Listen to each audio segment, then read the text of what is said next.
All right, shalom, shalom, shalom, brothers and sisters. This is your brother priest KhazaqYah from Sons and Daughters of the Covenant of Yah. Today we're going to talk about a video that passed in my recommended videos.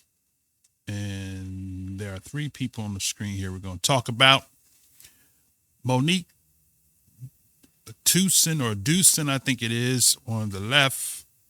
In the middle is Titus Jones, and on the right is Kevin Briggins. And we're going to see what they had to say. The title of the video is Who Are the Black Hebrew Israelites? And I'm going to offer some commentary with regards to this 10-minute video or so presentation.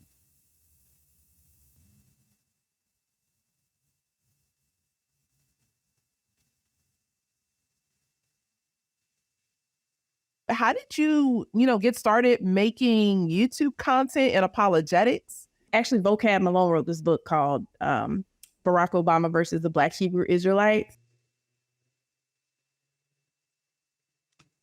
So Barack Obama versus the Hebrew Israelites is her source for identifying who the Israelites are, and she says the Black Hebrew Israelites. From a perspective of why do they always have to use black to proceed before, say, for example, in Islam, they call the Muslims black Muslims, okay? As if that to point out that it was something that we didn't originally have, okay? So when you say Black Hebrew Israelites, it's a label that they put on there. It's a negative label to say, oh, you're not really legitimate.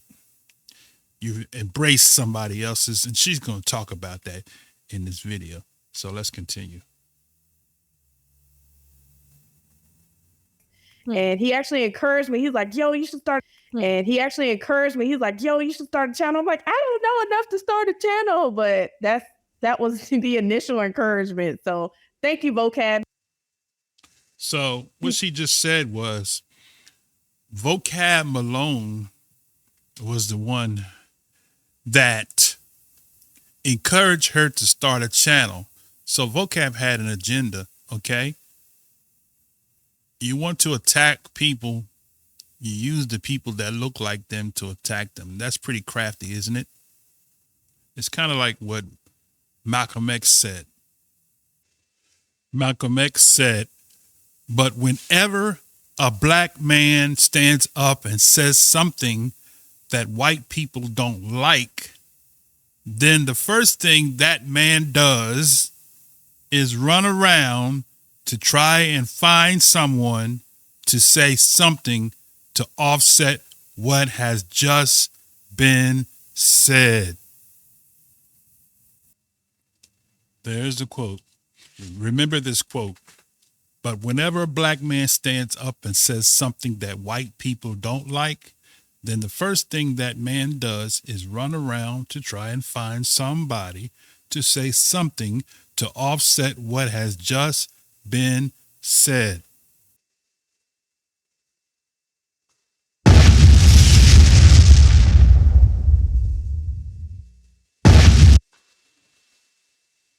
All right, now let's get back into this video. Taught me about Hebrew Israelism, and he helped me to get my YouTube channel started. Who are the Black Hebrew Israelites? It's actually pretty old. Well, it's not that old, but it's older than a lot of us probably think. I think it goes back maybe about 100 years. Okay, so she said it goes back maybe 100 years. No. But if she's referencing the various congregations that started in the United States, for example, she's referencing F.S. Cherry, who began a congregation in 1886. That was about 140 years ago. And W.S. Crowley started his congregation in about 1896. So about 140, 130, 140, maybe 150 years. So she's kind of off on her math. The math is not mathing. Okay, so let's see if Miss Titus ever read this particular article or particular book. This book is entitled Africa, being an accurate description of the regions of Egypt, Barbary, Libya, and Bilodogrid. Did I say that right? Bilodogrid. The land of Negroes, Guinea, Ethiopia, and Abyssinians, with all the adjacent islands either in the Mediterranean, Atlantic, Southern, and Oriental seas belonging thereunto, with the several denominations of the coast, harbors, creeks, rivers, lakes, cities, towns, castles, and villages, their customs, modes, manners, languages, religions, and inexhaustible treasures, with the governments and policies, variety of trade and barrier, and also of their wonderful plants, beasts, birds, and serpents. And this book was written by John Ogilvy. And John Ogilvy is quoted by many scholars, and he actually quotes from Leo Africanus, which we'll cover a little later on. And this book was published in Roman numeral MDCLXX. That is 1670, in the year 1670. Let's go into the book. Okay, on page 34 of the book, it says, Africa, many Jews also are scattered over this region, some natives boasting themselves of Abraham's seed. Now, let's just pause for a minute, because he said some are natives. So how is it that you have people in Africa who are natives of Africa boasting themselves of Abraham's seed? Didn't say that these were people that immigrated into Africa, but he said they were natives of Africa who were boasting themselves of Abraham's seed, inhabiting both sides of the river Niger. Others are also strangers who fled thither or there, either from the desolation of Jerusalem by Vespasian, or from Yahudia, or Judea, as it says there, but it's Yahudia or Yahuda, wasted and depopulated by Romans, Persians, Saracens, and Christians. So notice these, you have two sets of people here. You have those who said they are natives, who said they are Abraham's seeds, and others who are strangers from Asia, right? That would be what? Israel, right? Who fled there either from the desolation of Jerusalem by Vespasian, or from Judea, wasted and depopulated by the Romans, Persians, Saracens, and Christians. So you have, interesting here in this book, you have three types of people who are in Africa who are in 1670. This writer says that they are boasting themselves of Abraham's seed. And you have those that came into Africa during Vespasian. And then you have others that came in during the Persians and the Saracens. So Persians predated the 70 AD. Okay, so you got Romans, which was around the 70 AD period. You got the Persians, which predates that, right, during the Persian Empire. Many Israelites immigrated there. And then you have also the Saracens, which are the Muslims, right? So that happened during the around about 1000 AD, I believe. Now he's going to give you some dates and times so you can see exactly what happened. So let's continue.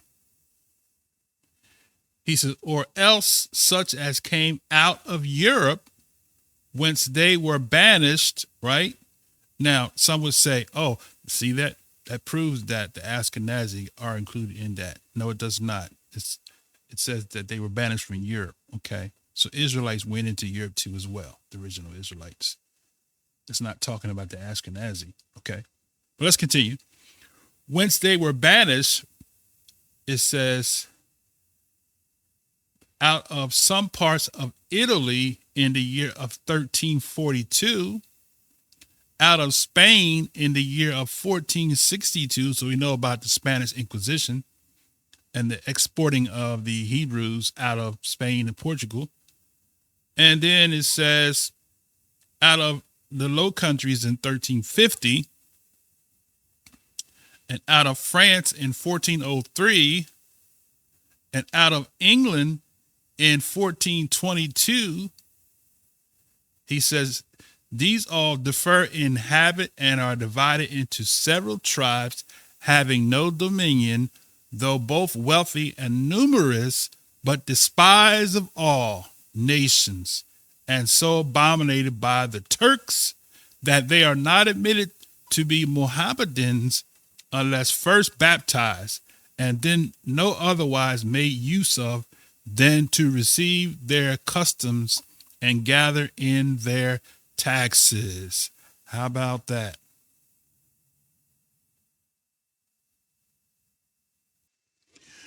Okay, now I want to bring out some more knowledge that many of the Christian apologists don't know about as pertaining to Europe. So I'm going to pull out a book. This book is entitled Riddles of Prehistoric Times by James H. Anderson, right? Now, if you go to the next page, you'll see this book. The author is James H. Anderson. It was published in 1911. This is more of a recent time. And I'm going to go into the book. On page 57, under the first paragraph, it says the Iberians in ancient times inhabited the western and southern part of Europe, the northern part of Africa. In fact, all parts reach from the Mediterranean Sea. So who are we talking about? We're talking about the Iberians, right? He says the Basques or Basques in Spain and France, he says the little dark Welshmen, the Scot and black Celts to the west of the Shannon River in Ireland, as well as the same kind of men in Brittany and Aquitaine in France, and Gunners of the Canary Islands and Berbers in Africa are all probably the remnants of the race, right? See that? So what are we talking about here, brother? The Europeans, he's saying here, the Iberians, they were called the Black or Basques or Basque in Spain and France. They were dark Welsh, the Scots, and black Celts. Just in case you're unclear, he says black Celts to the west of Shannon. And down here he says they are, the Berbers in Africa are probably the remnant of the race, right? Okay, I have another reference for you. And this reference is entitled African Presence in Early Europe, edited by Juan van Sertina. Okay? And we're going to go to page 194, I believe it is.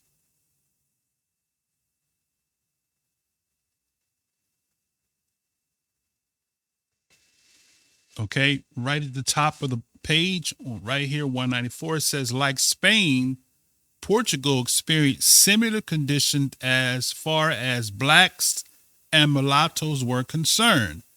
It was common practice among the Portuguese to free their blacks and mulattoes. Many gained high offices in the land. Men like Antonio Vera, Portugal's greatest orator, who lived from 1608 to 1697, and Jose Thomas de Souza Martins, Portugal's most honored physician and one of his leading medical writers, who died in 1897 at age 54. Racial intermixing was so common in Portugal that even the royal family showed positive mulatto strains. John IV was said to exhibit definite African characteristics, while John VI has been described by historians, including the Duchess de Abrantes, wife of Marshal. You note. French ambassador to Portugal during the 1820s as having Negro hair, thick lips, an African nose, and mulatto covering. See the picture right there? And now we're going to go to page 225. So let's just kind of skip over a couple pages just so you can see some of the pictures here. So you can see some of the pictures here. Okay, that's 196. Jacobius. I can't see it in Capstein, I think. And then over here you got Alexander Dumas, right? So let's keep going. Okay. So this has a lot of great reference. There goes Queen Charlotte right there. How about that? Look at Queen Charlotte. Okay, let's continue. What page did I say? 224. Let's see if I can move this over. That's Queen Marie Theresa.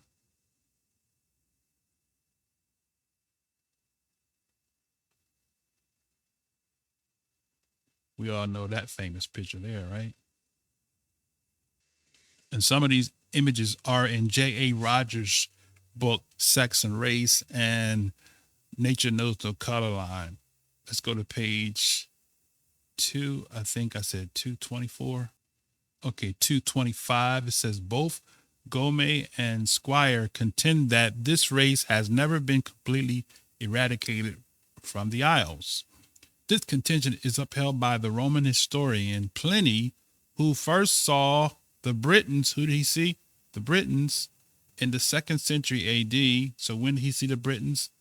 In the 2nd century AD, and described their complexions as Ethiopian, right? This description is further validated by Claudian, who described the victory of the Roman general Theodosius over the natives as he subdued his nimble blackamoors. Okay. Now I can go on and on and on and on from book to book, but I don't want to make this a long drawn out video. And in the future, I'm going to do a book so you can actually have references to the many, many books that I have acquired in my research down through the years. Okay, I'm going to give you another one. And this is entitled The Cambrian. The Cambrian, published February 1892. And we're going to go to page 223. And you see right here where my mouse is, says these two are big, fair Welshmen, and the small, dark Welshmen are special types of the Welsh of which I will speak. So we're going to go down to this part here where it says the small, dark race. This small, dark race, as I pointed out to you, is to be found in certain mountainous and inaccessible regions in the West. We have them in certain parts of Wales. We have them in Highlands. We have them in Ireland. They are isolated fragments of one people who were formerly homogeneous.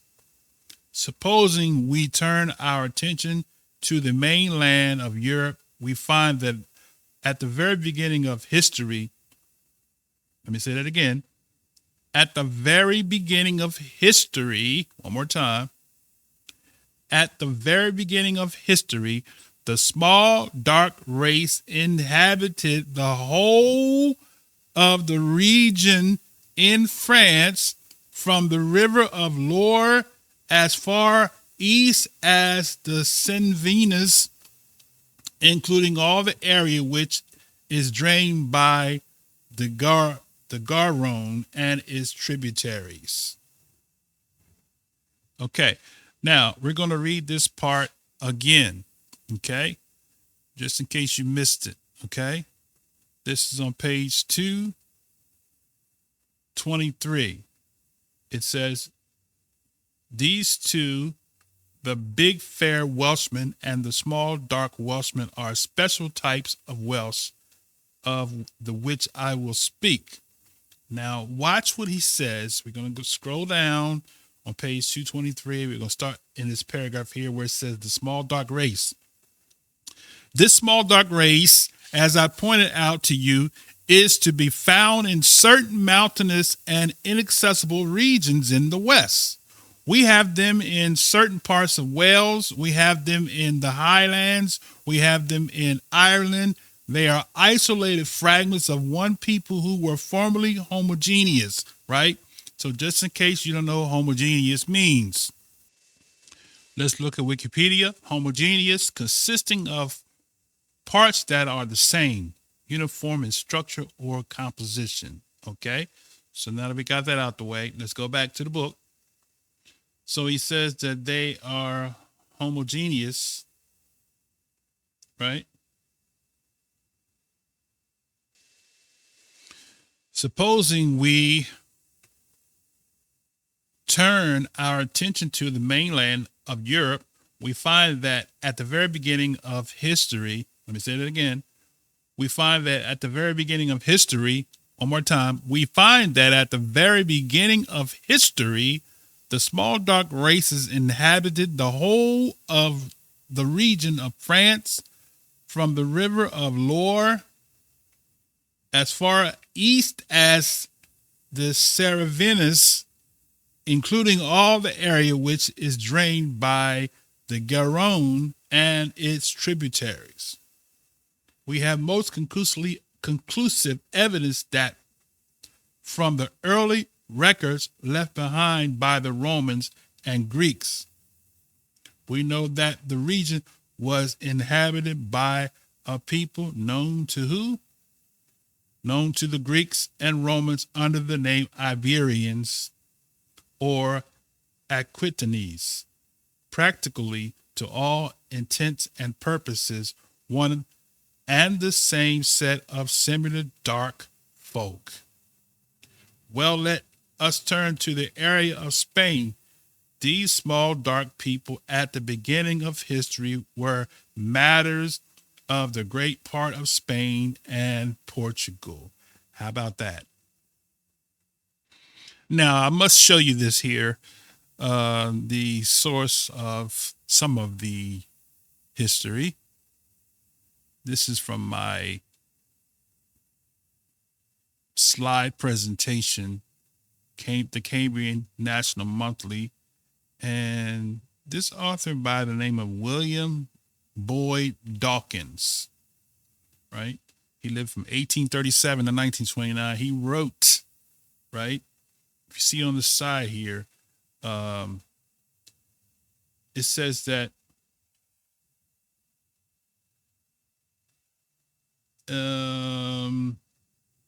let's read this right here. So it is hardly necessary to mention the researches of Mr. William Dawkins, who has shown that a strong strain of Iberian blood flows through our veins and that the British view as a whole are far from possessing a right to claim priority of race. For his own part, Professor Jones thinks it probable that there exists a large element of descendants of Ham in some parts of Wales, that is to say, in the Vale of Clinwood, and that some of the monuments of Wales may be due to the working of the same spirit as the pyramids and other structures reared by the pharaohs, right?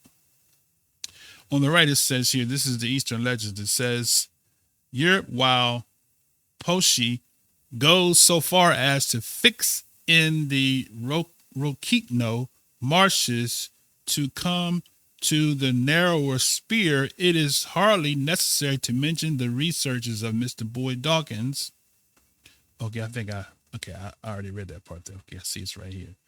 Okay, so that's a copy from the book.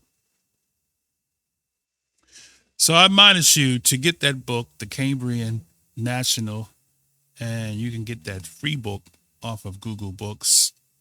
So let's continue with our video. Okay, I got one more bonus for you, and then we're going to continue back with the video. This Mavora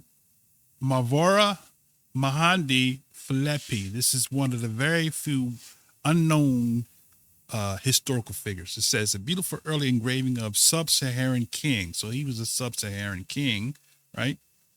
It was issued by Pierre Bertrand in the late 17th century and was originally included in a series of engravings of foreign monarchs, right?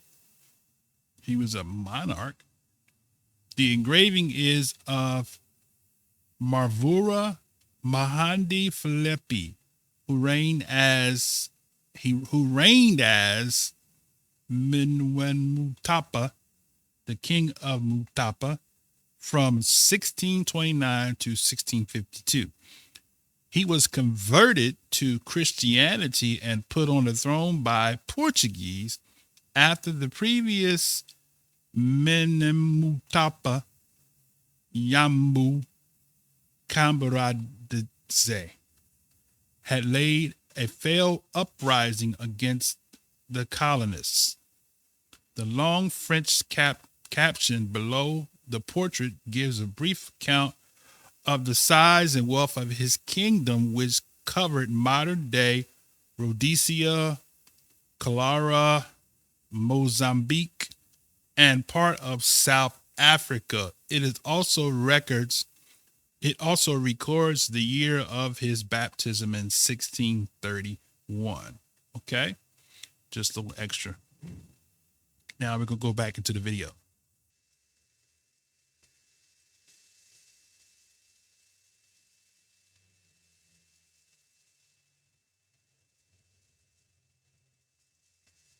But basically, Black Hebrew Israelites are people who read the Bible and they use Deuteronomy 28 to affirm this idea, this concept that all descendants of the transatlantic slave trade are the true Jews.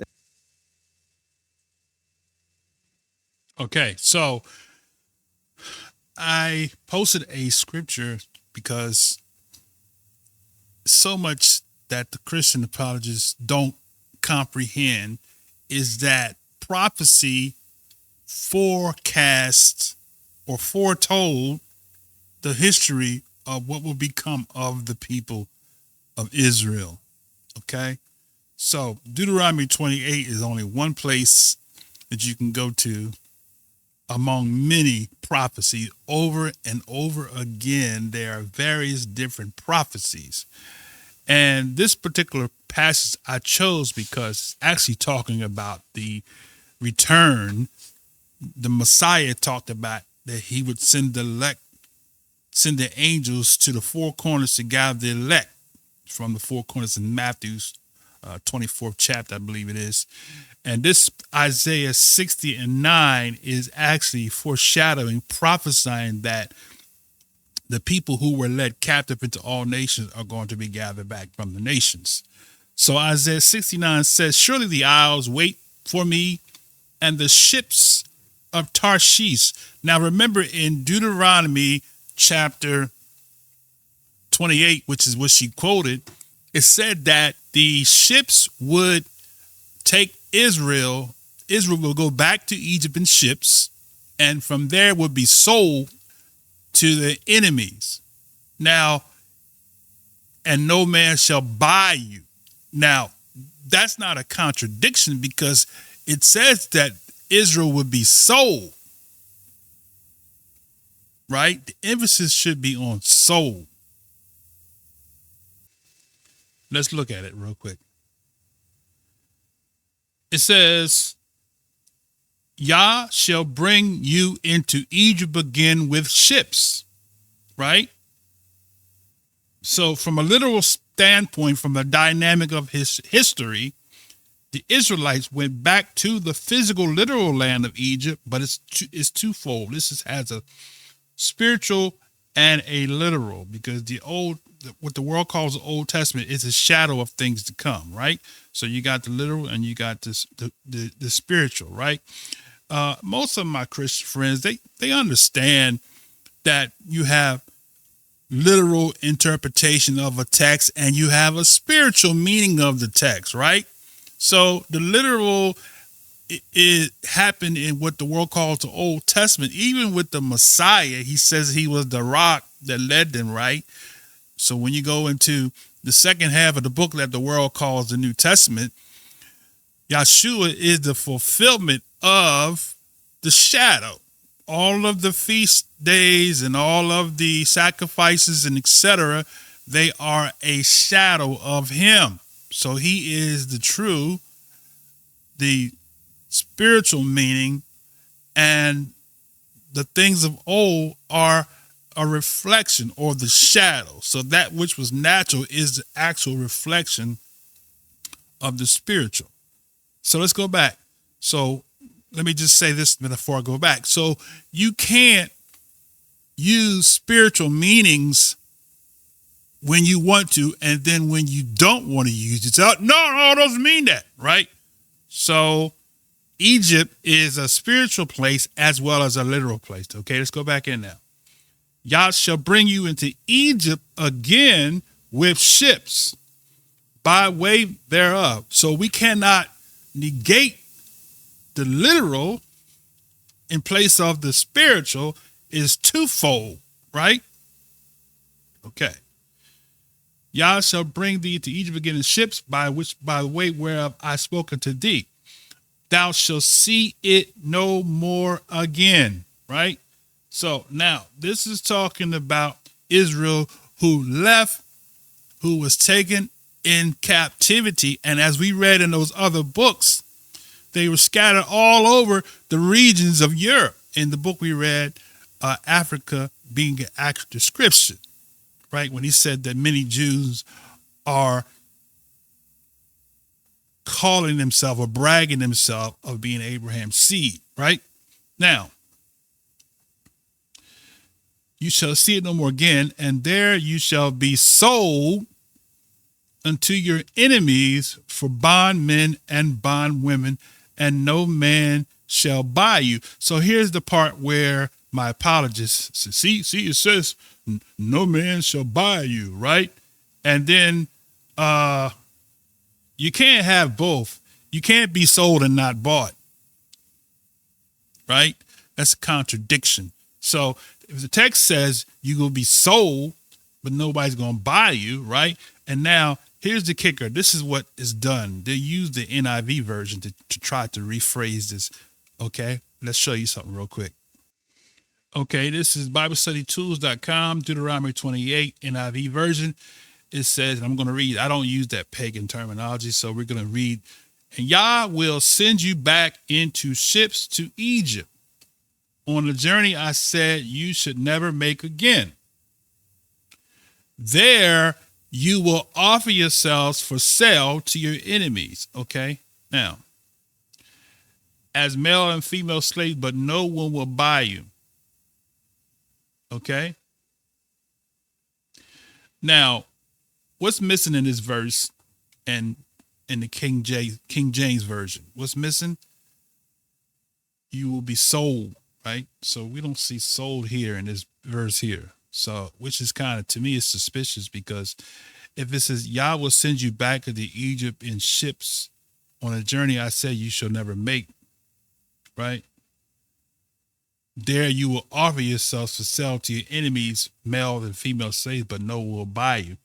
So what's missing is sold. There you will be sold. You went back to Egypt, but how did you get back into? My question with this translation is, they went back into Egypt. Historically, how did they go back into Egypt? Were they enslaved, or did they just walk and go back over to Egypt? Because this kind of is not really opening up what actually happened. How did they get to Egypt? Yah will send you back to Egypt in ships. Apparently, they went back to Egypt in slave ships, right? And for them to become enslaved, they had to be sold, but it doesn't say that in this version, okay? So this is what people use to try to negate the text, okay? But I'm gonna show you something real quick in this same passage, in the same version. Okay, I want to go to verse 48. It says, look at verse 47. Because you did not serve Yah with joyfully and gladly in the time of prosperity, therefore in hunger and in thirst and in nakedness and dire poverty, you will serve the enemies Yah sends against you. And he will put a yoke of iron on your neck until he has destroyed you, right? So what is that yoke of iron? Okay. And question I have for my apologist friends is, why don't we see any pictures of the modern people with yoke of irons around their neck? But we see the same people who we say are not the people of the book. We see in archives, we see in museums, pictures and images of them with yokes of iron around their neck, just like the text says. That's prophecy. That's not just some mere speculation. Okay? Now, I could piece this whole NIV version and prove points over and over again, but I want to pull some other passages out of that same 28th chapter. So let's look at, somebody got their shoe over here. Okay. It says, verse 61, Yah will also bring on you every kind of sickness and disease not recorded in this book of the law until you are destroyed. You who were numerous as the stars in the sky will be left but few in number because you did not obey Yah. So that's talking about being minorities. And so when you look at the so-called Negroes, we are actually minorities in every nation where we are, right? You will be few, right? The minority. You will be numerous. Okay, verse 63. Just as it pleased Yah to make you prosper, increase in number, so it will please him to ruin and destroy you. You will be uprooted from the land you are entering to possess, and Yah will scatter you. Oh, this is powerful right here, right? Then Yah will scatter you among all nations from one end of the earth to the other. There you will worship other deities, wood and stone, and which neither you nor your ancestors have known. And among these nations you will find no repose, no resting place for the sole of your foot. And Yah will give you an anxious mind, eyes weary with longing and despairing heart. You will live in constant suspense, filled with dread both night and day, and never sure of your life. Doesn't this sound like the Negroes? Oh, boy. In the morning you will say, if only it were evening, and the evening, if only were morning, because of the terror that will fill your hearts and the sights of your eyes. Yah will send you back in ships to Egypt on a journey I said you should never make again.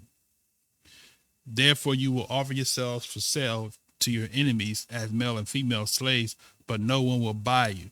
So we know that is that passage, that verse there, after reading all we read in this whole chapter, that they were sold, right? That's my point of going back.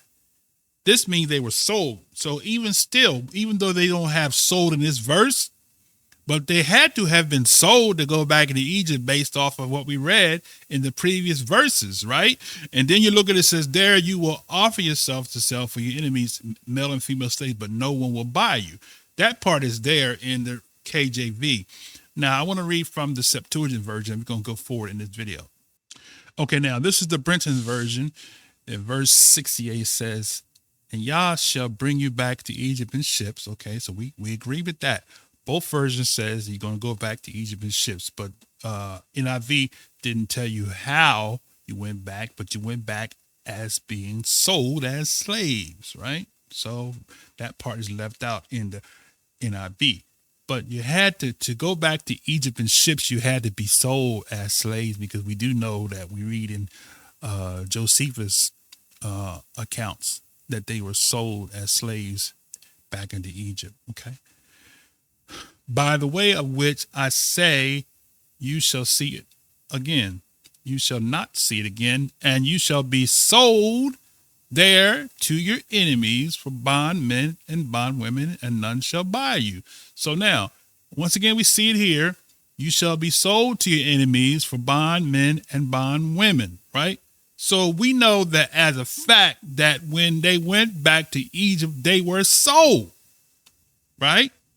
Just as the so-called Negroes came into spiritual Egypt, were sold as male and female slaves. But the apologists want you to believe that that passes being sold, they offered themselves as slaves. No, they did not offer themselves as slaves. Yah said that you would go into captivity, right? Okay, I'm going to share something else, but I'm going to get back to the video. And so the people who are living in Israel now are fake Jews who have they're basically imposters. Okay, I wanted to go back because I missed something that I wanted to read. I don't know if I read it or not, but let's go back here. People who are living in Israel now. Let's go back here. Concept that all descendants of the transatlantic slave trade are the true Jews. And so the people who are living in Israel now. Okay, so this is the verse I wanted to read. Let's see, hold on a second. Surely the isles wait for me, and the ships of Tarshish first to bring your sons from far. Their silver and their gold with them unto the name of Yah, thy Elohim, and to the Kodesh one of Israel, because he have esteemed thee, right? So the isles are waiting to bring the sons and daughters from far, right? Let's look at the biblical text. That's Isaiah 69. Let's look at the next verse. So in 60:9, it says, surely the isles wait for me, and the ships of Tarshish first to bring thy sons from far, their silver, their gold with them unto the name of Yah, thy Elohim, and to the Kodesh one of Israel, because he have esteemed thee. Verse 10, and the sons of the strangers, right, shall build up thy walls. These strangers are the people that are embracing the covenant, because when you actually really see what's going on in the world, right, the people who are telling the world that, oh, those are the real Israelite people, those so-called Negroes, they're the actual Israelites. These are the people that are embracing the covenant. They're called the sons of the strangers, right? So he said, the sons of the strangers shall build up thy walls, and their kings shall minister unto thee. For in my wrath I smote thee, but in my favor have I had mercy on thee. Therefore, he says, thy gates shall be open continually, and they shall not be shut day nor night, that men may bring unto thee the forces of the Gentiles, right? That their kings may be brought, right? And then he says, for the nation and kingdom that will not serve thee, who are they going to serve? The Israelites, right? The sons and daughters are going to bring, the kings are going to bring, right? Are going to bring these Israelites back, and they're going to bring the forces or the wealth, the riches of the Gentiles, right? If you look this up in the Strong's numbers, what does it say? They shall bring the forces, the force, the strength, the army, wealth, virtue, valor, strength. So they're going to bring everything that they built. They're going to bring the forces of the Gentiles, of the nations, all the other nations, and their kings may be brought, and that their kings may be brought. Okay. So what does the Most High say? He's going to make them a kingdom of priests, right? That's in Revelation. I don't have time to go there, but let's see. So he says, for the nation and kingdom that will not serve thee shall perish. Yes, those nations shall be utterly wasted, right? Now, so that's what is happening here. The Most High used the same method to take Israel out. He's going to use the same method to bring Israel back into the land of nativity. Now, I want to add one more verse in there. We're going to get back to the video. Okay, this is Numbers 24 and 23 and 24. Okay, and it reads on this wise. And he took up this parable and said, alas, who shall live when Yah does this? Right? 24. And the ships shall come from the coast of Chittim. Now, some say Chittim is Rome. Some say Chittim is Spain. Okay. Spanish, Spain. We know Israelites, the so-called Negroes, came into captivity on Spanish ships. Right.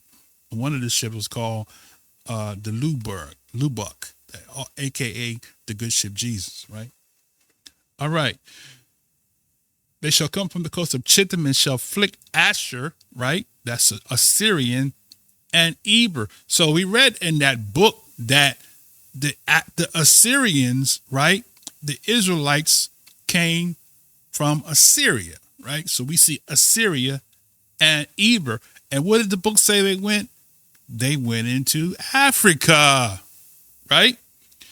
So the ships shall come from the coast of Chittim and shall afflict Asher, right? Just so you see it.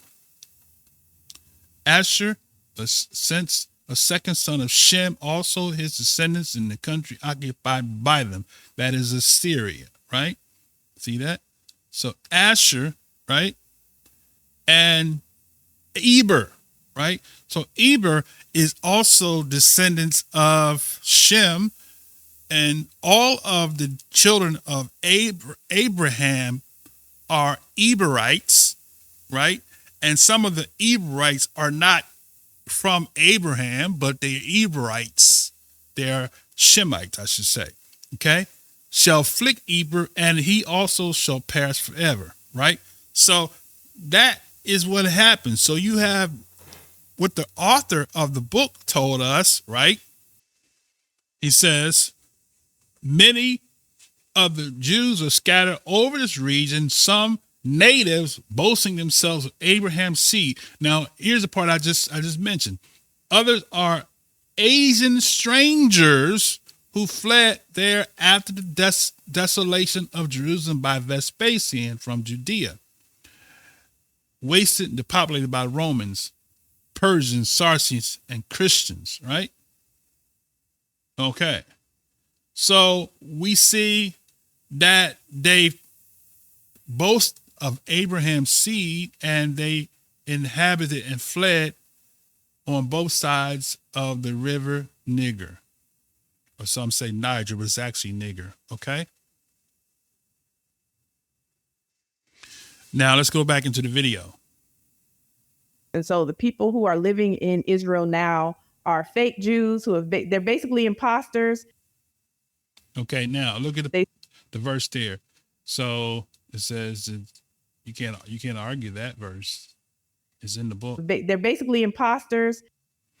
I know that works in tribulation and poverty, but thou art rich, and I know the blasphemy of them which say they are Jews and are not, but are of the synagogue of Satan, right? So we didn't write that. And you can go to Revelation 3:9, which says the same thing. But let's continue.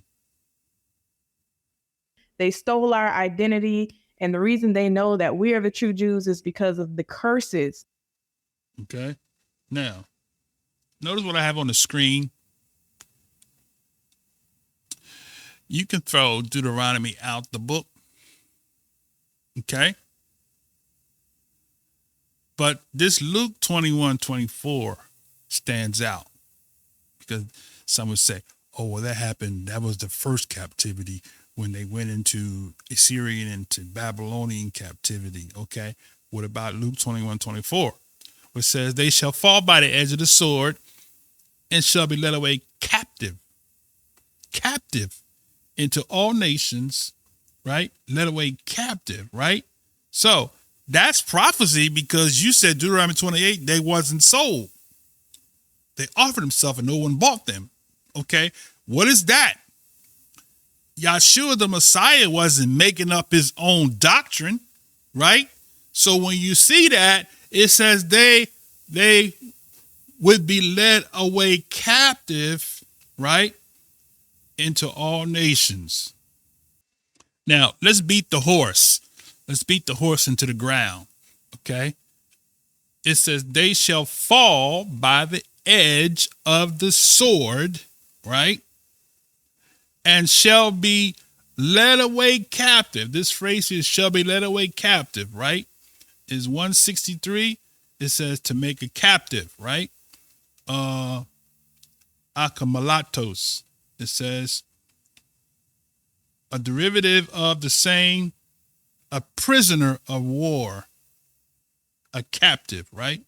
So we know that the so-called Negroes were taken as slaves. They were historically wise. The people in Africa will tell you because every African is not the same. They're different tribes. So you have Hamites in Africa and you had Shemites that were in Africa, which we read in the book. We just showed you the book, right? So the Israelites, the so-called Negroes, was taken into captivity, right? As captives, as slaves. They were captured, prisoners of war, captured and brought into the new world as slaves, just like the prophecy said, just like the Messiah said in Luke 21:24. And then he goes on to say that Jerusalem will be trodden down of the Gentiles. And what did it say about the Gentiles? The Gentiles were going to bring the forces of their forces to these Israelites who were scattered, who will be coming back to Israel on ships, right? So the cruise liner is going to make some money during that time, bringing the Israelites back from the four corners, right? Okay, now let's go back into the video.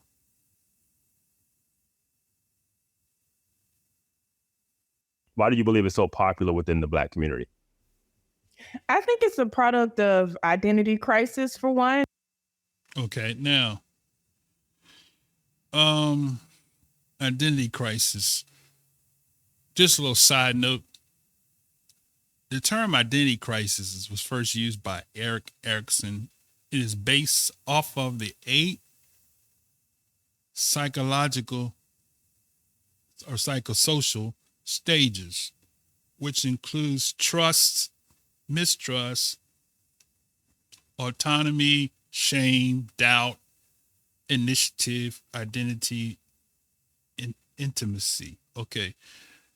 But it's not limited to ethnicity. Okay. So now the difference between the so-called Negroes identity and other nations is that Israelites, the so-called Negroes, were stripped of their identity, right? You ever stop and ask the question, why do you have the same name of somebody else in another country? John, Jane, Mary, Charles, right? Same name of people in European countries, right? You were stripped of your identity, stripped of your culture, right? So the Most High said that he would do that. We're going to bring it up in the next verse here. Let's continue. You know, if someone is telling you this book is all about you, then it makes you feel like, oh, I am special. All these things I went through in my life, it's because. So no, the prophecies, as I'm going to continue to be repetitive because some people are slow in comprehending. The prophecies written in the scriptures proves who Israel is, right? That is why we embrace the identity, not because we have an identity crisis, right? Of course, when things go wrong, right, what they say an oxymoron is a person that does the same thing and get the same results, looking for different results, doing the same thing. We have had the same story as a people at large, okay? But at the same time, it says it's the prophecies that we identify with. So when we started reading, she said something in the video, I cut that part out, but when we started reading, right, when we started reading the scriptures, we found ourselves in the scriptures and said, wait a minute, that sounds like us. We going through all the things that the prophet said would happen to the nation of Israel. That sounds exactly like us, right? So we co-sign for the identity because we're looking for answers, trying to figure out why is it that we have the same story in every land where we are, right? We're the tail, not the head. We are beneath and not above, right? We are the borrower, not the lender, right? All that is what the prophet says. So we embrace that we Israel, not because of a so-called identity crisis or inferiority complex, because that's what the next brother's going to say, but we embrace it because we identify the symptoms that the prophet said in the prophecy that we would identify it with, right? Okay. Let me offer you this here since I'm thinking about it. Many Israelites aren't under curse in the lands of captivity. All Israelites, the curse is not the only sign, because we're going to let you see what the prophet said, right? So go to Deuteronomy 30. It says, it shall come to pass when all these things are come upon thee, the blessings and the curse, right? The blessings and the curse. So we got some Israelites in the world that are experiencing the blessings. They may not be rich like Oprah Winfrey or Tyler Perry, right? But there are Israelites in the lands of captivity that have never suffered or never struggled or suffered poverty, right? That's my testimony. I've never suffered poverty. I've been without a job, but it been inconvenient for a season and for a time, but the Most High has enabled me and my family to not have to go through that struggle. But there are other Israelites that have gone through struggles, so where they've experienced the poverty. So you have Israelites that experience blessings and cursings, right? So we know that the Most High said that he would visit the iniquities of the fathers upon the children to the third and fourth generations, and they hate me, right? Okay, so how do we determine who had the blessing, who had the cursing? We have to go back and look at our paternal line and see what decisions and choices that was made in that family that caused that family to be on the cursed side of captivity versus being on the blessed side of captivity, right? Remember, Joseph was in Egypt. He was blessed on the blessed side, right, of captivity, right? Then after he died, Pharaoh rose that didn't know him. Now all those people that were his seed or his siblings or his family ended up on the cursed side, except for Shemaiah or Moses. He ended up on the blessed side while he was in captivity, but he chose to suffer with the people of his kindred. Okay, now let's go back into the video here. I am the special chosen. A lot of Black Americans, we don't know who we are. Okay, right. So We don't know who we are. And as you see the scripture on the screen, it says, I said I would scatter them into the corners, and I would make the remembrance of them to cease from among men. That's Deuteronomy 32 and 26, right? And just in case you want to see it on the screen. Okay, so 32, we're going to start right at verse 21. The Most High said, they have moved me to jealousy with that which is not Yah. They have provoked me to anger with their vanities, and I will move them to jealousy with those which are not a people. I wonder who these people are.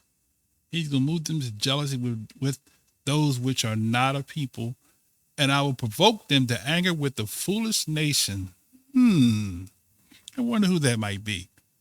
For a fire is kindled in my anger and shall burn into the lowest hell and shall consume the earth with her increase and set on fire the foundations of the mountains.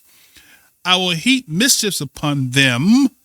I will spin my arrows upon them. Right? Let's continue. And they shall be burnt with hunger and devoured with burning heat. Oh, sounds like Africa to me, right? They shall be burnt with hunger and devoured with burning heat and with bitter destruction. And I will send the teeth of the beast. The beast represents nations, right? Who went into Africa, right? Google scramble for Africa, and you'll find out who these beasts with teeth were. I will send beasts. I will send the teeth of the beasts upon them with the poison of the serpents of dust. Right? 25. And the sword without and terror within shall destroy both the young man, right, and the virgin, the suckling also with the man of gray hairs.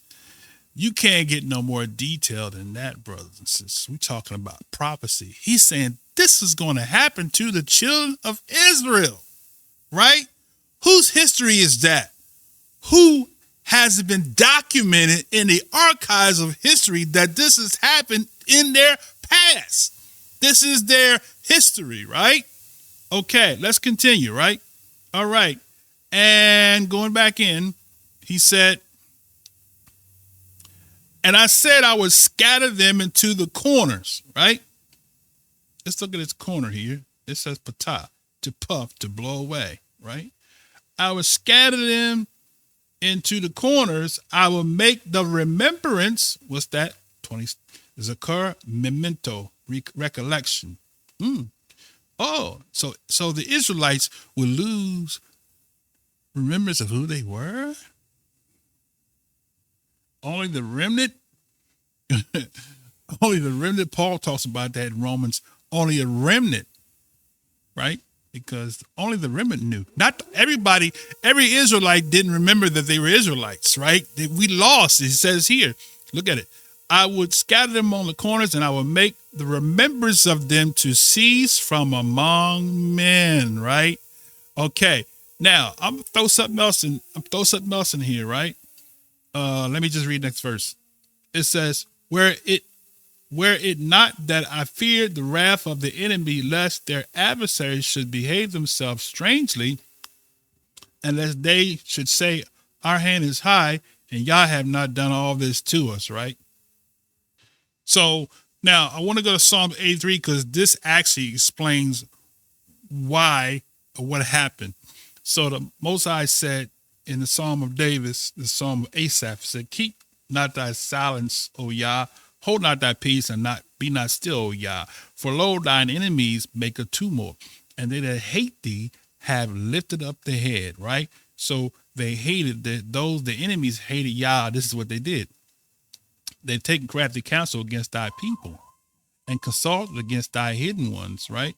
They have said, come, let us cut them off from being a nation, that the name of Israel may be no more in remembrance. There you go. See that? That it may be no more in remembrance, right? That's what happened, right? You go down further, he talks about they consulted one consent, they confederate with against thee. The tabernacles of Edom, Ishmael, Moab, and Hagarine, Gebal, Ammon, Amalek, Philistines, with the inhabitants of Tyre.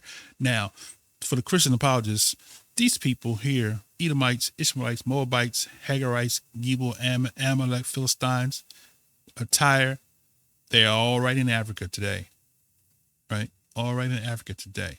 So all of the Africans, some of them are Hamites, some of them are Assyrians, some of them are Eberites, some of them are descendants of Abraham, right? But they're not Israelites. And so all black people, so-called black people, are not from the same tribe. They might be from the same line, but they're not from the same tribe.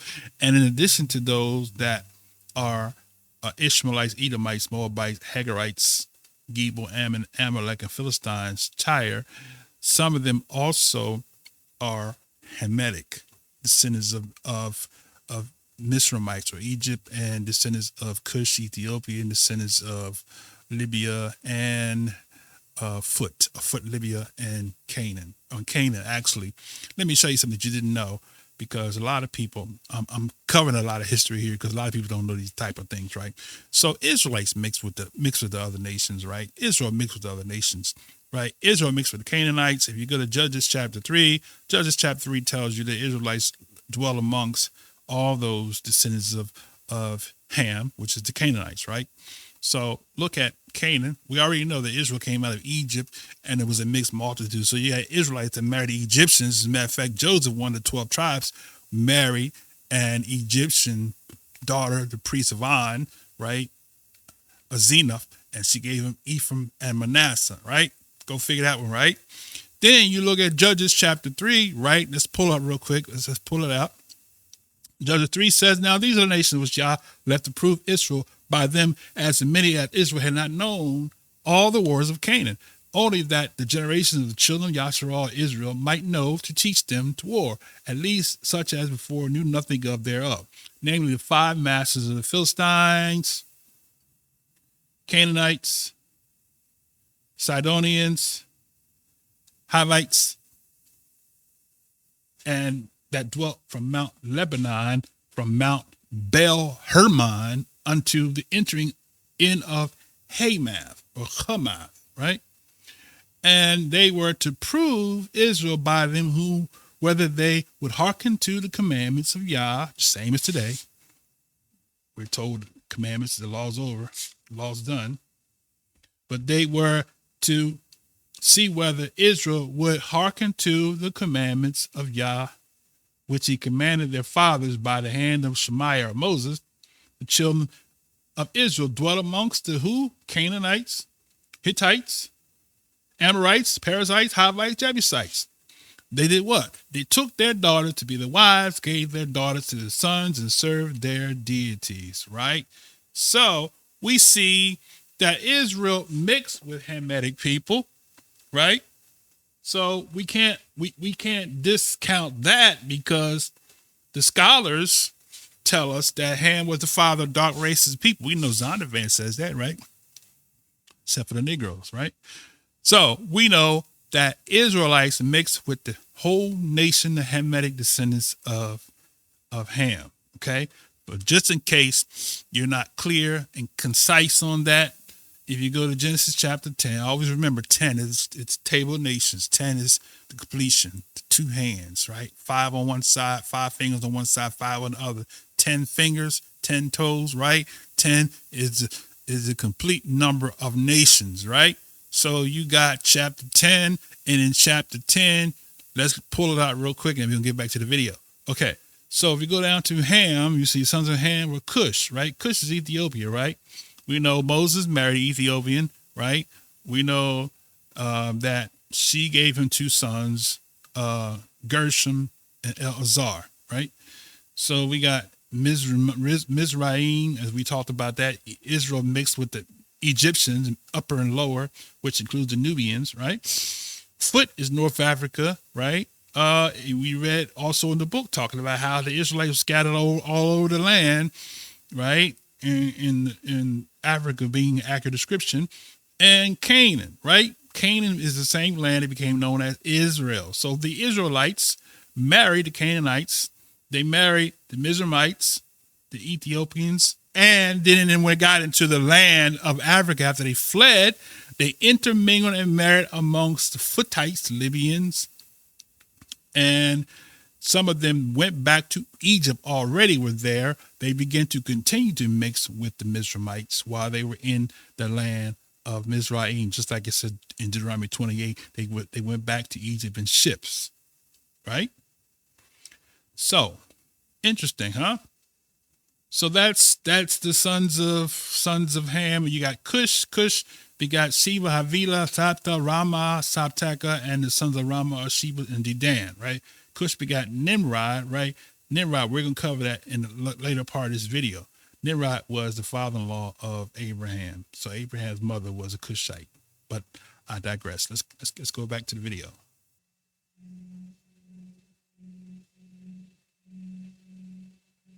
When you lose your history, when you lose your culture, and you have this kind of inferiority complex. Okay, now, he said something that was true, okay? Right. We lost our identity, and quite naturally, when you lost your identity, the people that brought us over here as slaves, they stripped us of our identity. So quite naturally, you're going to have an inferiority complex, but that's not the reason why many embrace the covenant. Like I said, we found ourselves in the scriptures. And we're like, wow. I remember when I first read that, I was like, man, I said, it sounds like us. So the term inferiority complex was first used by Alfred Adler in 1907, which is the result of trauma and abuse, right? So did we not experience trauma and abuse in these lands? Did our forefathers not experience trauma and abuse in this land? Yes, right. They passed law for those that didn't experience slavery, because we know every Israelite, every so-called nigga came over here, did not experience slavery. Okay, that doesn't make them not be an Israelite because they didn't experience slavery. Okay, but when they passed the laws, we became servants to the laws of the land, and the laws were not in favor of us, right? And that's what critical race theory is. She gonna mention that in this video, but what she says, critical race theory is not beating the oppressor, as she gonna say in this video, but it's basically showing how the systematic is designed to keep the people that's on the bottom. That's what critical race theory is. Okay, now, so we were traumatized, abused, although it says the enslavers inflicted us. That's not why we embraced the identity. Once again, I'm going to continue to be repetitive. The prophecies written in the scriptures proves who Israel is. We identified with the prophecies. That's what Christian apologists can't comprehend. When we started reading, I remember we used to carry a New Testament Bible that didn't have the Old Testament because the Old Testament's done. It wasn't until I started reading the Old Testament, I was like, I identified with the music, right? I identified with Psalms 150, where it talked about they played skillfully with making loud noise. I said, man, look at the so-called Negro churches, man. They make noise, right? And play skillful on the instruments. And most of them haven't gone to anybody's school or university to learn how to play. We woke up, like my story was, my dad was a pastor, and he brought home an organ and said, I want to teach y'all how to play the organ, right? And I sat down and my dad showed me a couple chords. They said, no, I spent hours and hours fooling around with the keyboard until finally I learned how to play. And I've played professionally for the past 50 years. Okay. So, no, we don't, it's not because of an identity inferiority complex that we embrace the identity. It's because we identify with the prophecies of the book. Let's continue. It started back in the day. They told we were all kings and queens, right? Okay, now, I'm glad he said that. I like to make a recommendation to read Matter of fact, I'm gonna put it up on the screen here.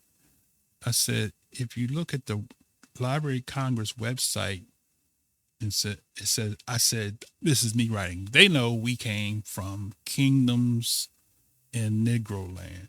So I'm going to do you the benefit of the doubt and pull it up for you. Okay, now I'm going to show you that, no disrespect to my brother, but he has done his homework, right? So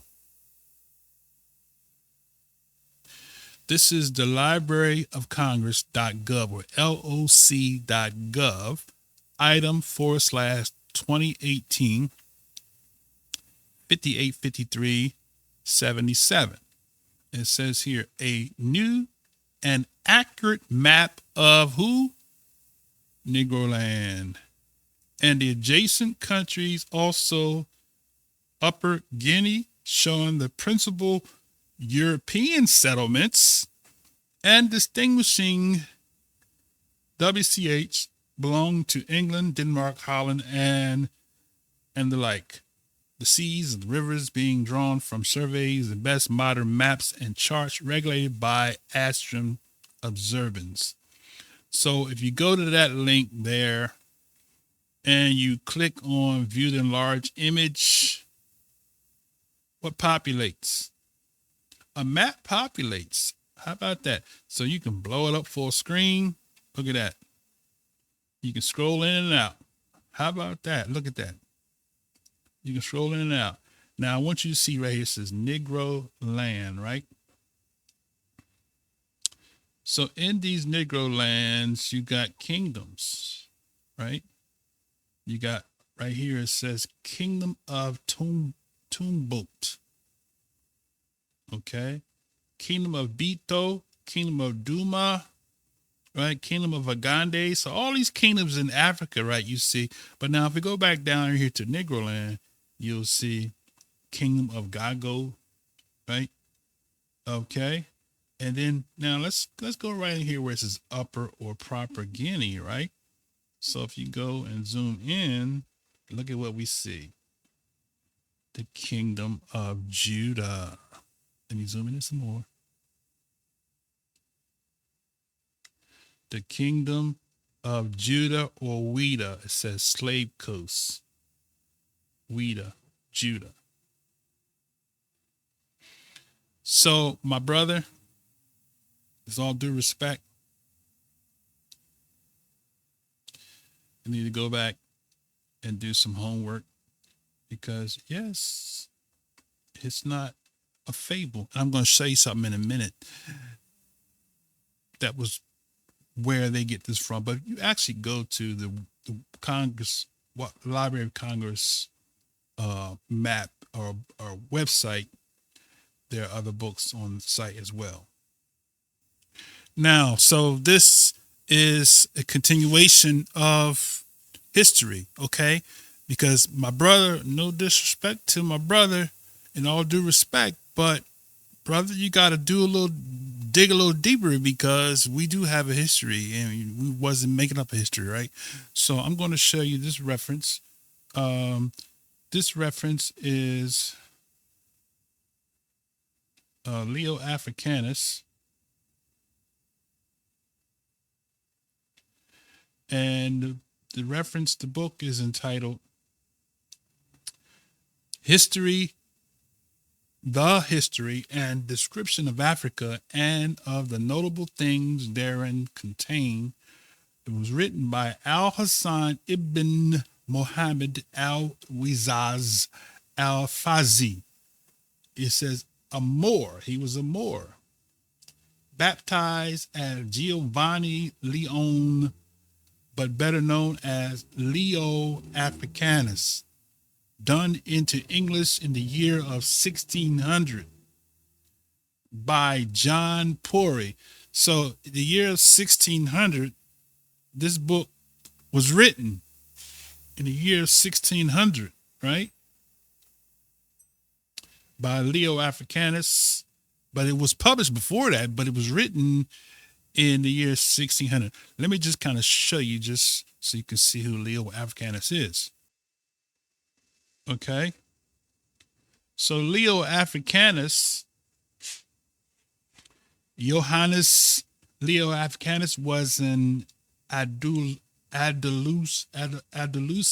diplomat and author who is best known for his 1526 book, Cosmographia et Graphia de Africa, later published by Giovanni Battista Ramusio as Description dell'African in 1550, centered on the geography of the Maghreb and Nile Valley. So he was born 1494, right? And he died in Tunisia, right? Tunisia. Okay. So 1442. So this is Leo Africanus. Let's just bring up a picture of, let's bring it up so you can see. There is Leo Africanus Amin Malouf, right? So he says he was a Moor. Look at him.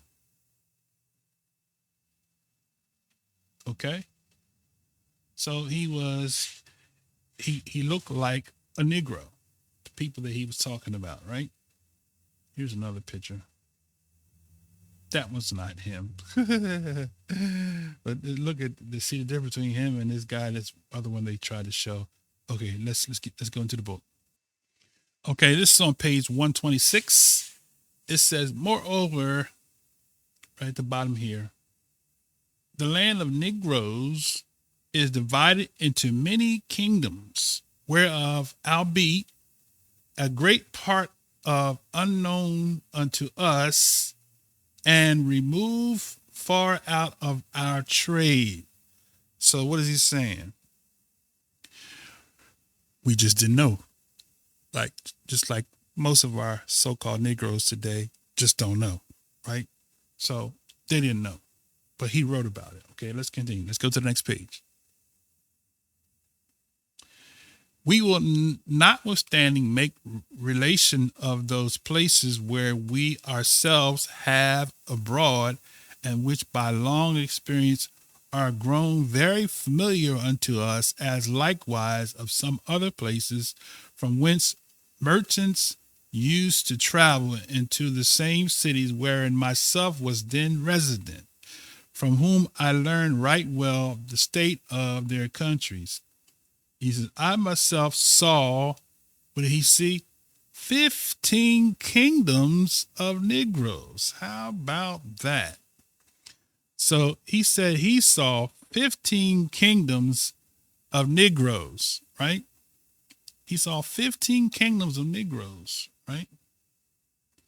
He said, I saw myself 15 kingdoms. Let me see if I can blow this up a little bit. 15 kingdoms of the Negroes, howbeit there are many more, he says. Oh, but my brother said, he said, we making up history, right? Who's making up history? He said he saw 15, but he said there are many more, which although I saw not with my own eyes, yet are they by the Negroes sufficiently known and frequented. He said their names, therefore, beginning from the west and so proceeding eastward and southward are the following: Gulata, Guinea, Mali, Tumboto, or that's Timbuktu, Gao, Gogur, Agadez, Kano, Kafina, Zinzeg, Zamfara, Guangara, Borno, Gaogo, Nubi, that's Nubia. These 15 kingdoms are, for the most part, situated upon the river Niger, through the which merchants usually travel from Gulata to the city of Alkar in Egypt, right? The journey indeed is very long, but yet secure and void of danger. All the said kingdoms adjoin one upon another, 10 whereof are separated either by the river Niger or by some sand desert, and in times past each one of the 15 had a several king, but now as this present they are all in manner subject unto 3 kings only, namely the king of Timbuktu, who is the master of the greatest part of the kingdom of Borno, who governeth the least part, and reside in the subjection unto the king of Gael. Howbeit, he that possesseth the kingdom of Dukala have a very small train attending upon him. Likewise, these kingdoms have many other kingdoms bordering upon the south frontiers of them, to wit, Buro, Timiam, Doma, Medra, and Gorhan, the governors and inhabitants whereof are most rich and industrious people, great lovers of justice, and equity, albeit some led a brutish kind of life. How about that? Now we're going to show you some more in this book. We're going to show you about the belief system of the people in Africa. Okay, Africans and Moors. This is on page 162, same book, History and Description of Africa, Volume 1. And at the bottom of the page, it says, under the heading of, let me see if I can blow this up some, of the faith and religion of the ancient Africans or Moors. Okay. It says, the ancient Africans were much addicted to idolatry, even as certain as the Persians are at this day, some of whom worship the sun and others the fire for their gods. Okay. So remember, I told you that some of the Israelites, some of the black people in Africa are Hamitic, and they worship idols, idolatry. You also had some of the other tribes of people, because, Israel did worship idols as what got them thrown out the land. Okay. So going back in. So he said some worship sun, others fire for their gods. For the said Africans had in time past magnificent and mostly stately temples built and dedicated as well to honor of the sun as the fire. Top of the page, it says, temples day and night, they kept fire kindled, giving diligent heed that it might not at any time be extinguished. Even as we read of Roman Vestal virgins, all which you may read more fully at large in Persian and African chronicles. These Africans which inhabited Libya, Numidia, would each of them worship some certain planet, unto whom likewise they offered sacrifices and prayers. Some others of the land of Negroes worship is it Gahimo? That is to say, the Lord of Heaven. And this sound point of religion was not delivered unto them by any prophet or teacher, but was inspired, as it were, from, it says, God himself. So some of them worship. So that would be the Most High. They worship the Elohim of heaven. Okay, they just call him Gahimo. Okay.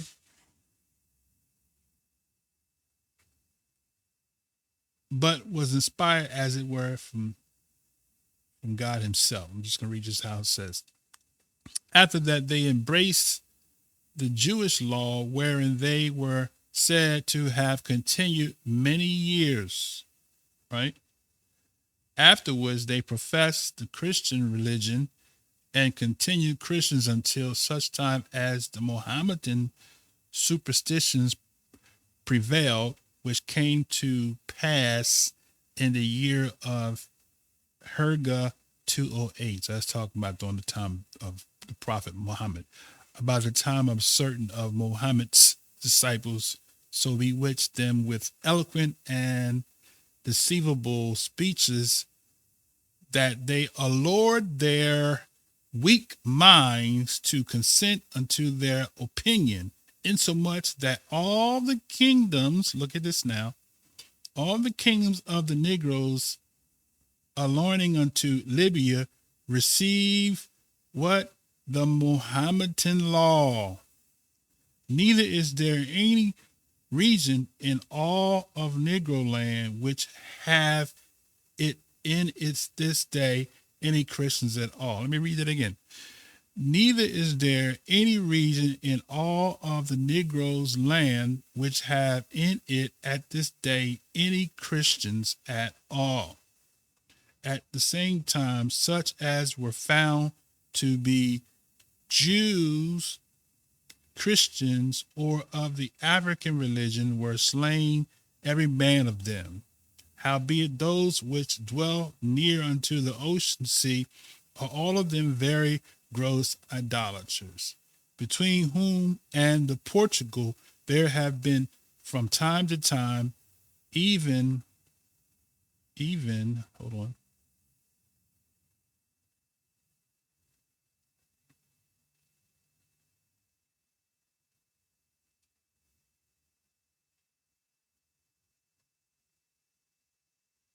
Even at this present is great traffic and familiarity.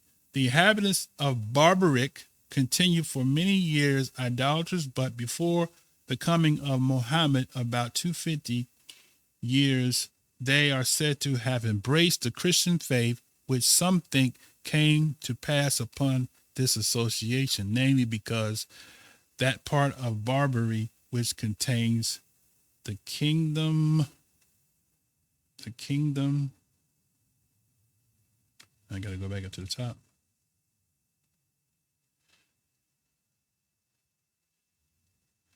Of Tripoli and Tunis was in times past governed by Apulian and Syrian captains, and the countries of KhazaqYah and Mauritania are supposed to have been subject unto the Gauls. Okay.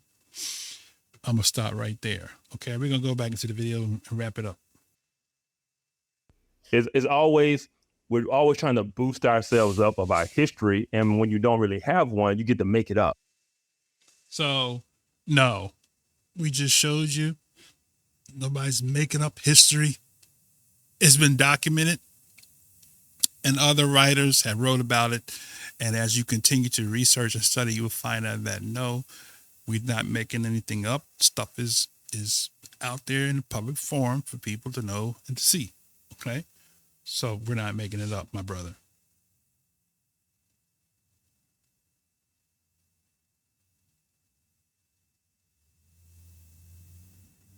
Do you think that they look at the Apocrypha more than they're looking at the Bible?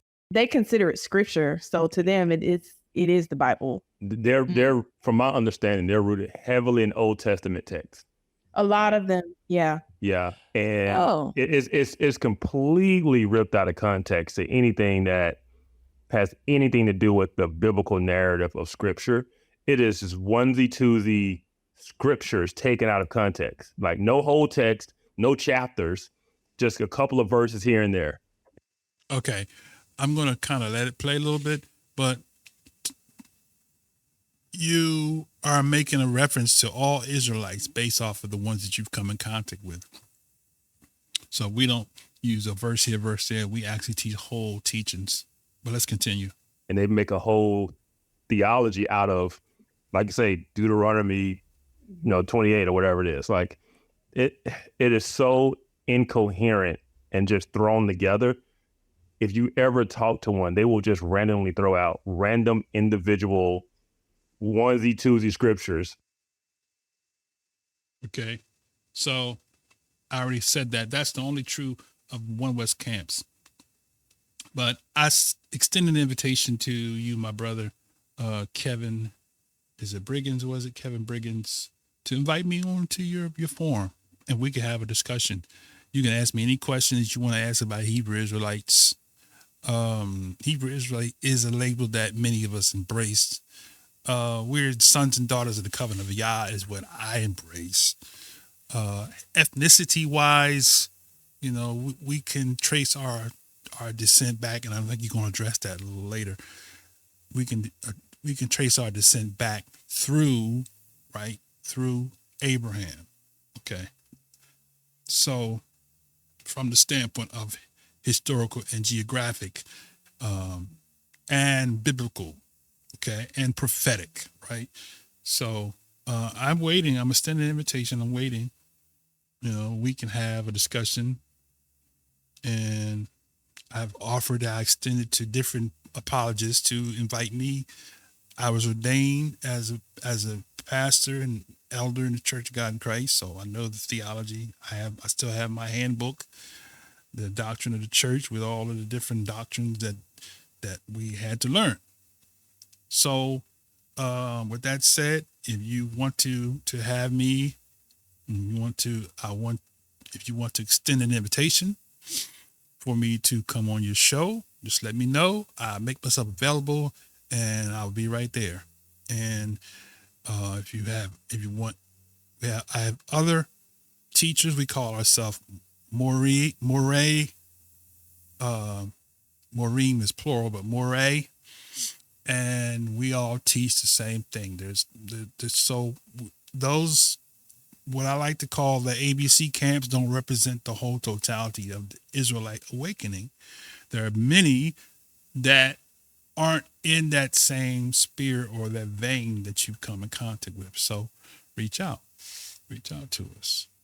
All right, let's continue.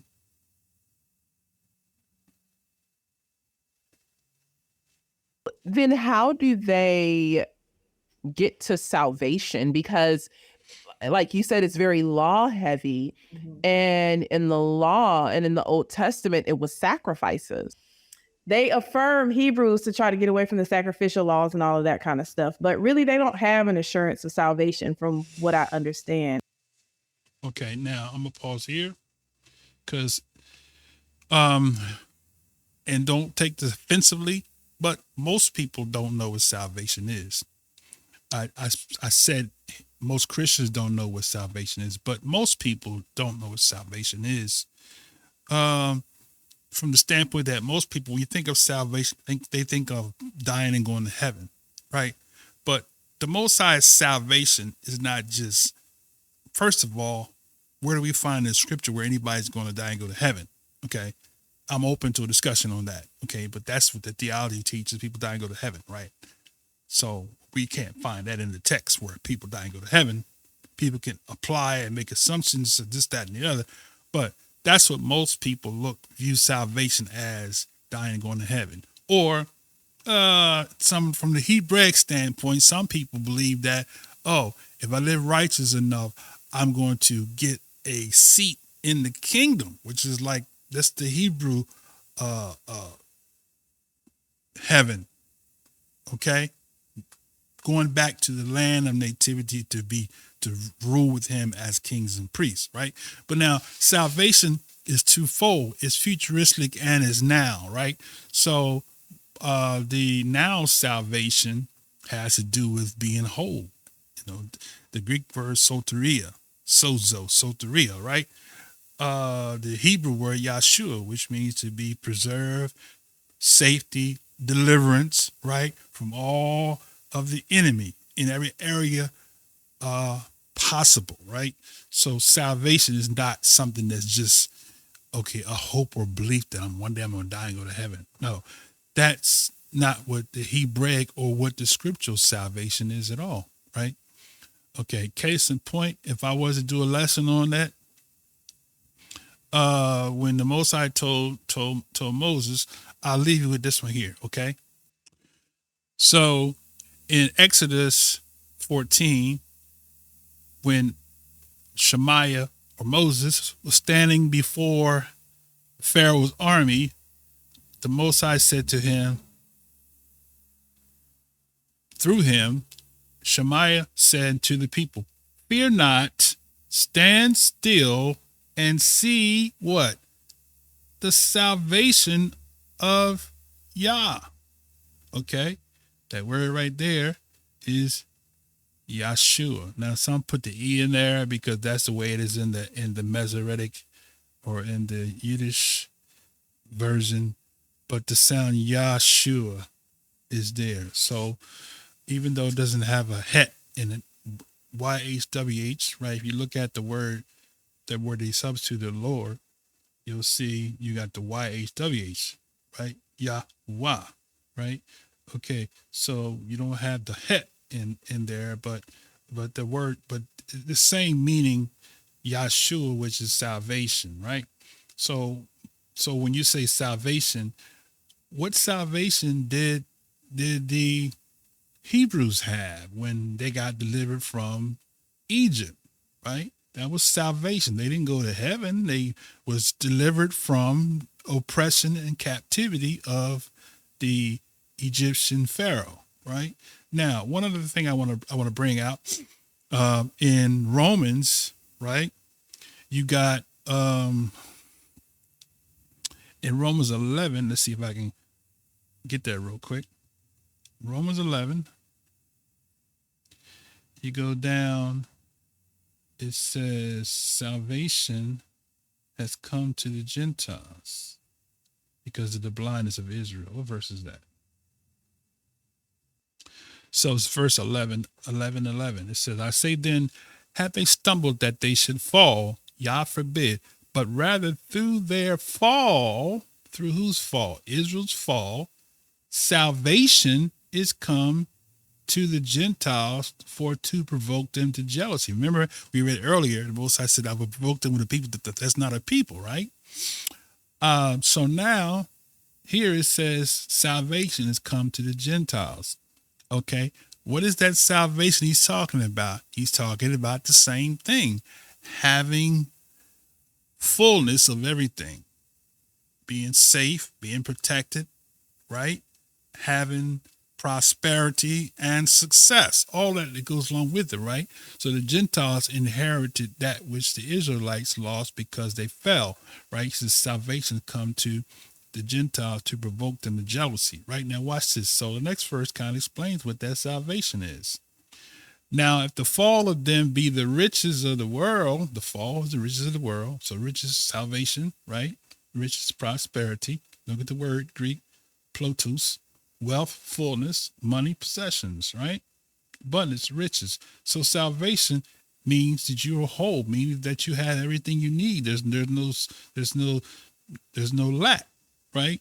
The Gentiles enjoyed the good of the land. I mean, the Most High told through the mouth of the prophet, he said, if you be willing and obedient, you shall eat the good of the land, right? It's not talking about something up in the sky. He's talking about living now, right? Messiah said, no man has left father, mother, brother, sisters, house, wife, children, something like that. I'm kind of paraphrasing it. And that they will not receive more now, right? So salvation is now and future, right? So, but this particular case, he's saying that the fall of Israel is the riches of the world, and the diminishing of them is the riches of the Gentiles. Okay. So that is the salvation he's talking about, not something futuristic, right? So when you walk in obedience to the Most High, you can expect to see salvation. That's what salvation is. It's not something, it's not a religious thing where you feel good. It's actual tangible, something that you actually can see, right? We work in a corporate world and expect to be able to receive the good things of life that we have worked hard for. We're going to college, you got degrees and so forth, bachelor's, master's, doctor's degrees, etc.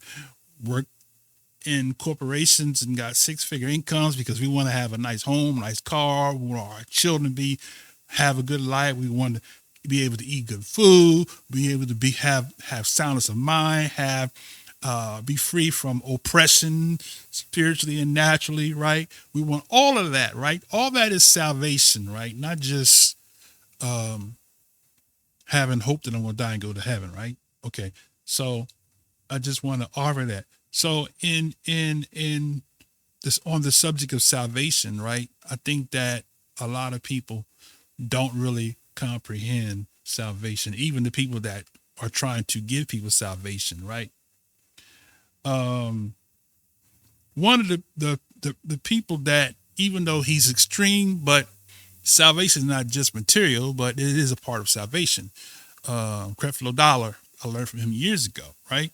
You witnessing to a person to try to preach salvation to them, and you going to knock on their door, and you suffering and struggling in life and in every area of your being, and you're trying to witness to somebody. They don't want to be like you. What if a person have accomplishments and so forth, and you come and knock on the door, coming to witness salvation to you, right? Well, can you win that person? You probably won't win that person, because your concept of salvation is that, it's a future thing. And they're like, well, I'm already living in salvation, so why do I need to, right?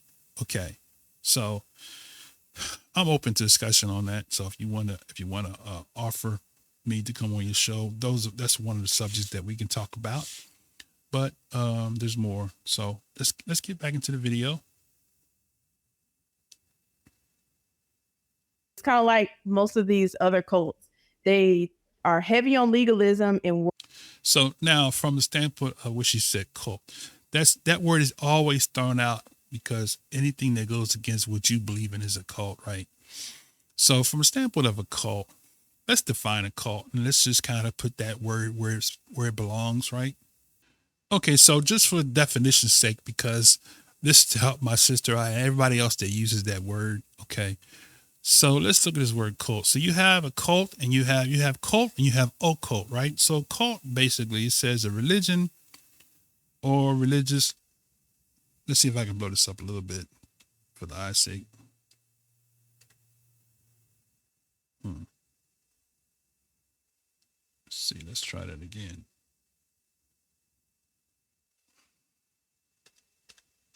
There we go. Okay. It says a religion or religious sect generally considered to be extremist or false, with its followers often living in unconventional manner under a guidance of an authoritarian or charismatic leader. Okay. So, that a church could be a cult. But if you look at the definition, it says a religious sect generally considered to be extremists. Evangelicals are extremists, and they're believing that they can witness everybody. So that's a cult, right? Especially when people, it says, with followers often living in an unconventional manner, right? Okay. Under the guidance of an authoritarian and charismatic leader. So you got your Benny Hinn's, you got your Kenneth Copeland's, you got your Joyce Myers, you got your T.D. Jakes, you got your creflow, you got your Jamal Bryant's, you got your, list goes on. So those are charismatic leaders. So people that are extreme in their belief would fit under this category, okay? Nation of Islam, those that follow Farrakhan could be considered a cult, because he would fit this description, right? Any charismatic leader that operates in a manner of where they are influential, right, by definition would be considered a cult, right? Now, I think what most people mean is occult. So we go and search for occult, and we'll see something different. This is of, relating to, or dealing with the supernatural or magical influences, agencies, or occurrences, occult astrological powers, right? Okay. Now, my point is that you have good cults and you have bad cults.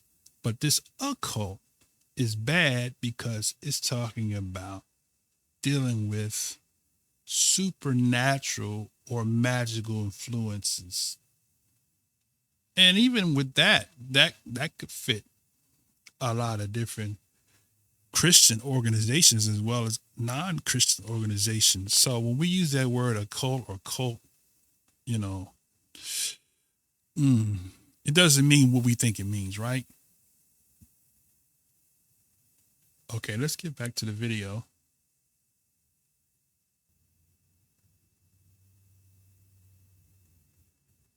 Working to try to earn your salvation, but at the end of the day, there is no. Okay, now, so real quick, is as far as the body without the spirit is dead, so faith without works is dead also. So if you working all your life, right, you're trying to be successful in life, faith without works is dead. If you don't put in the time and energy, like if you want to lose weight, or you can't lose weight by just sitting on the couch. You got to get up and do something. You have to actively participate, because faith, you can say, "Oh, I believe I'm gonna lose weight, but I'm not gonna lose weight." So to have salvation and all the totality of it, you have to do something. It's not going to just fall on your lap. Okay.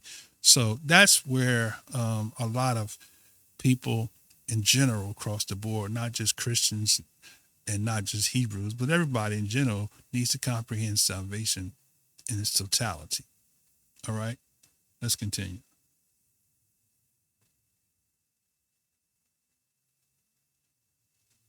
What do they think about Jesus? Like, is there a need for Jesus? So Jesus really is kind of like a means to an end. Like, yeah, he's going to come back. He's going to destroy all these people. But then your more modern type of Hebrew Israelites will say, well, anybody can be saved, whether you're white or not. But it's almost like, but you still have to affirm that I'm an Israelite. Okay. Couple things. Apparently, Sister Titus doesn't know that Yahshua said, if you go to the prophets, and I can go there because I'm trying to get through this. I didn't intend for it to be as long as it is. I've intended for it to be like a quick, brief commentary. But in the process of it, I wanted to leave some information for the viewers that is going to see this, so you can have something that you can rebut or that you can research, right? Okay, now, so the prophets, Messiah he's coming back. He is coming back to judge, to make war against those that the wicked. So, yeah. But see, the things that she's saying here is based off of her tutoring from Vocab Malone, who, for some strange reason or other, he doesn't want to dialogue with people who are not radical like them. So the sad part is that every Israelite gets lumped under one category. And so people get turned off, because when you say, that's one of the reasons why I don't embrace the terminology Hebrew Israelite, because you are who you are, but for the sake of reaching out to a people, and then the apologists like Vocab Malone puts it out there like we are all the same. We are preaching hatred and kill it whitey. It's not true. So who teaches that? And if you don't affirm that I'm an Israelite, then you're done.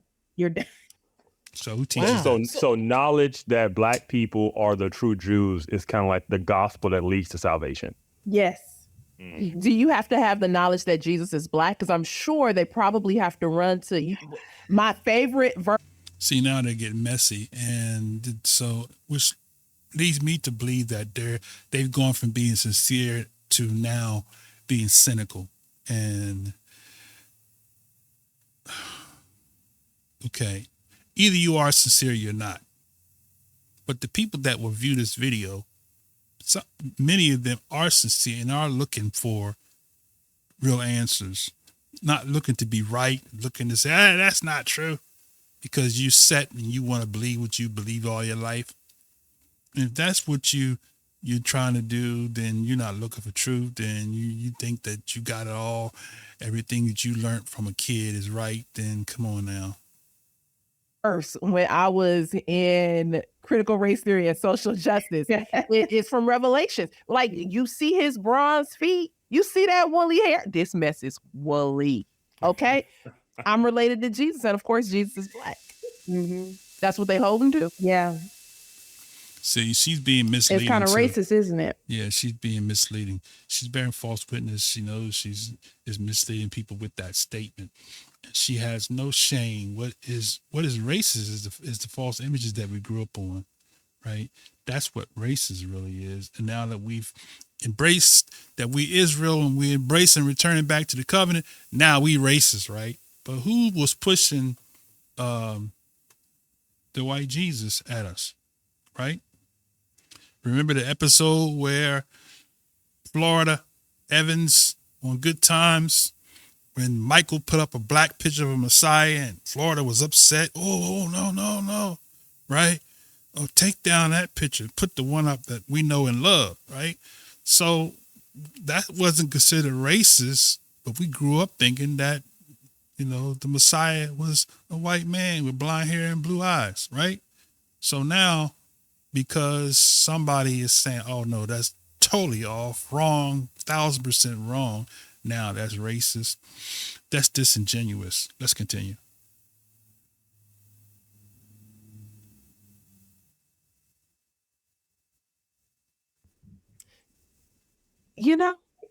Far be it from me to call out somebody else's cult, but that's some racist. I almost feel like it's kind of CRT-ish too, because it's like this oppressor thing. I'm like, man, is everything CRT?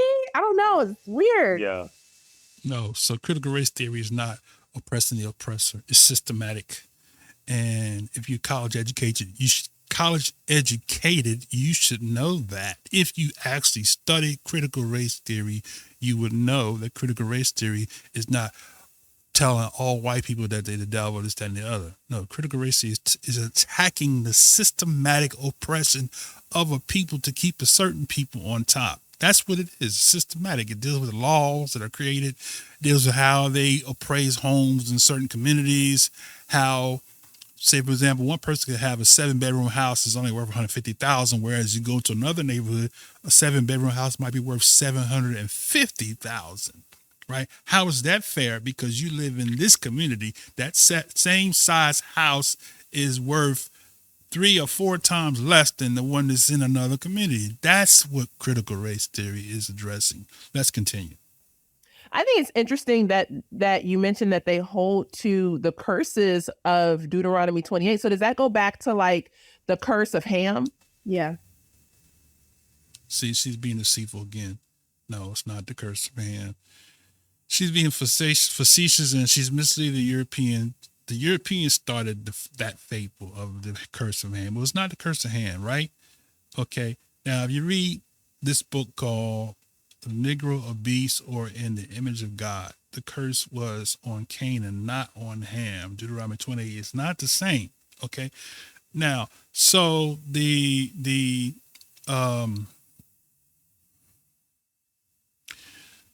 curse was on Cain and not Ham. And I think she mentions that. But the point I'm making is that Deuteronomy 28 is not the same as the curse of Canaan. It's not the same. And she said, yes, right. It was very misleading. So I don't know if she's being smart at this point, trying to make fun, trying to make a joke, but you shouldn't make a joke about something serious like this because you're misleading people to thinking that we believe that Deuteronomy 28 is a Ham curse. Right. So that's totally wrong. Right. Let me share this book since I mentioned it. Okay. So the book I referenced was The Negro, a Beast in the Image of God. Right. So I want to go to page 75 of this book. Okay. And, let me just say, I meant to tell you when it was published. So this book was published in 1900. Okay. By Chaz Carroll. Okay. Let's go to page 75. It's chapter 3. It says the theory of evolution exploded. Man was created a man and did not develop from an ape. He says, when we approach the modern Christian with the inquiry if the results of comparative anatomy, which indicates that the Negro is an ape, are of no value, and if he is a man, a descendant of Adam, from what branch of the Adamic family did he descend? And how do you account for his structural inferiority to the white and his approximation to the ape? He naively replies, the Negro is the son of Ham, and his inferiority to his white brother is the result of the curse which Noah put upon Ham, or his disrespectful conduct towards him. He says this monstrous theory was conceived in and has been handed down to us from the dark ages of ignorance, superstition, and crime. And because the church gave it to us, the devotees of enlightened Christianity accepted as both sound and sacred. But fortunately, this blind acceptance of church theories is rapidly giving place to intelligent, systematic investigation, which must inevitably lead to the happiest results. Okay. So that's where your curse of Ham comes from. The curse, it actually was a curse of Canaan, but the so-called supremacists have made it to be a curse on black people. So the curse on Ham, or on Canaan, that they call the curse of Ham, is not the same as Deuteronomy 28, right? So Ham was cursed because of his Canaan, I should say, was cursed because of his grandfather. The Israelites was cursed because they disobeyed the covenant. Okay, so that curse can be lifted and will be lifted, but the curse of Ham remains, curse of Canaan remains, because that's what it was. Okay, now there's a story behind that, why Noah was allowed to curse Canaan. If you care to discuss that, invite me on your forum. We can talk about it. Okay, let's go back into the video. I'm not sure if I did or not. So this is Vocab Malone, and this is the person who tutored her on Hebrew Israelites. And we've offered and extended to him to invite us on his show to discuss the things that he wants to label us and lump us into a group, right? But we get no invitation. Okay? Now, Vocab Malone is not an authoritarian on Hebrew Israelite. Okay? If you want to know about Hebrew Israelite, invite someone who studies the scriptures, who have embraced the covenant and the identity, and you will learn all that you need to know about Hebrew Israelite. But some people don't want to do that. They just want to discredit something at any expense. They don't want nothing that's going to cause them to wonder and ponder, you know what, maybe we could be wrong about this. We attacking them and judging them, but maybe there's some truth, as Henry Rosenberg, about that. Maybe there is some truth about that. Maybe they are the real Israelites, and maybe we are, what did he say? Maybe we are converts, right? Okay, so that was Vocab Malone. Let's go back to the video. So as I said, she's supposed to be an authoritarian on Hebrew Israelites. And now I'm going to give you another book reference. This references the Jew, a Negro, right? And the Jew, a Negro explains some things. So we're going to open that up and we're going to show you from the book. Okay, now we're going to go into this book. This is the Jew, a Negro, being a study of Jewish ancestry from the impartial standpoint by Arthur T. Abernethy, AM, PhD, right? So he's a doctor of divinity. And it was published by Dixie. How about that? Dixie Publishing Company. Moravian Falls, North Carolina, down south, right? So we're going to go to page 54, right? And let's see, let's go to, 54. Is that what I want? 54.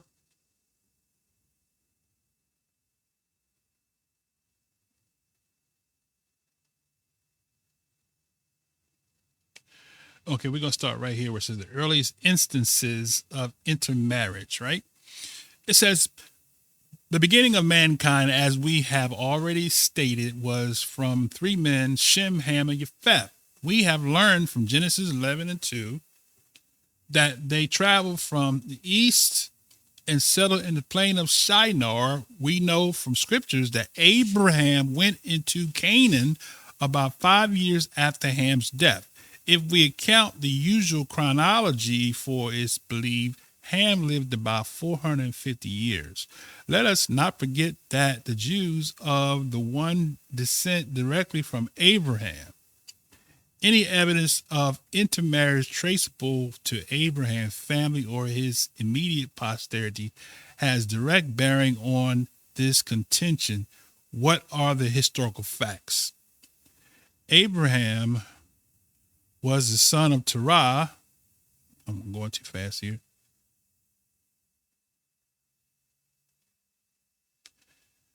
Who is mentioned in Genesis as a descendant of Shem, right? So she's asking the question. How can we know that the Negroes came from Shem? We're telling you now.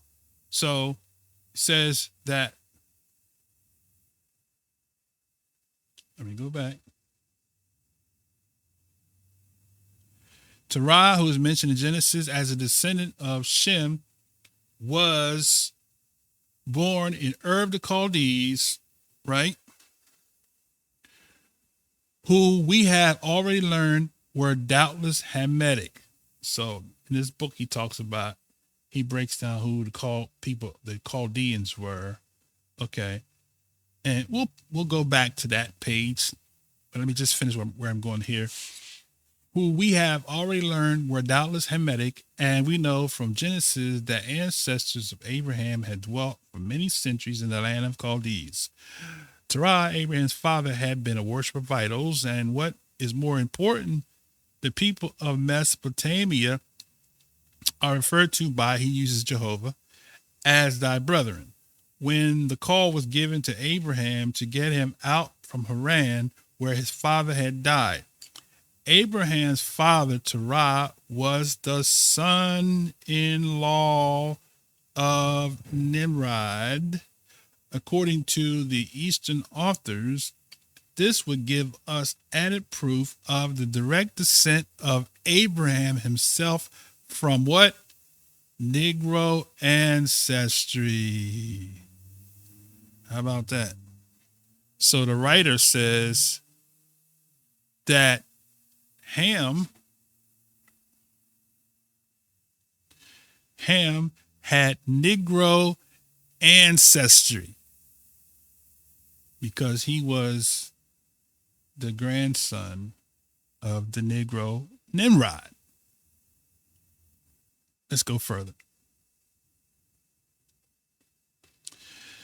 He said, let this fact be further borne in mind. It was in the lower parts of the Tigris-Euphrates Valley the Semitic family mingled with the people already in possession of the soil.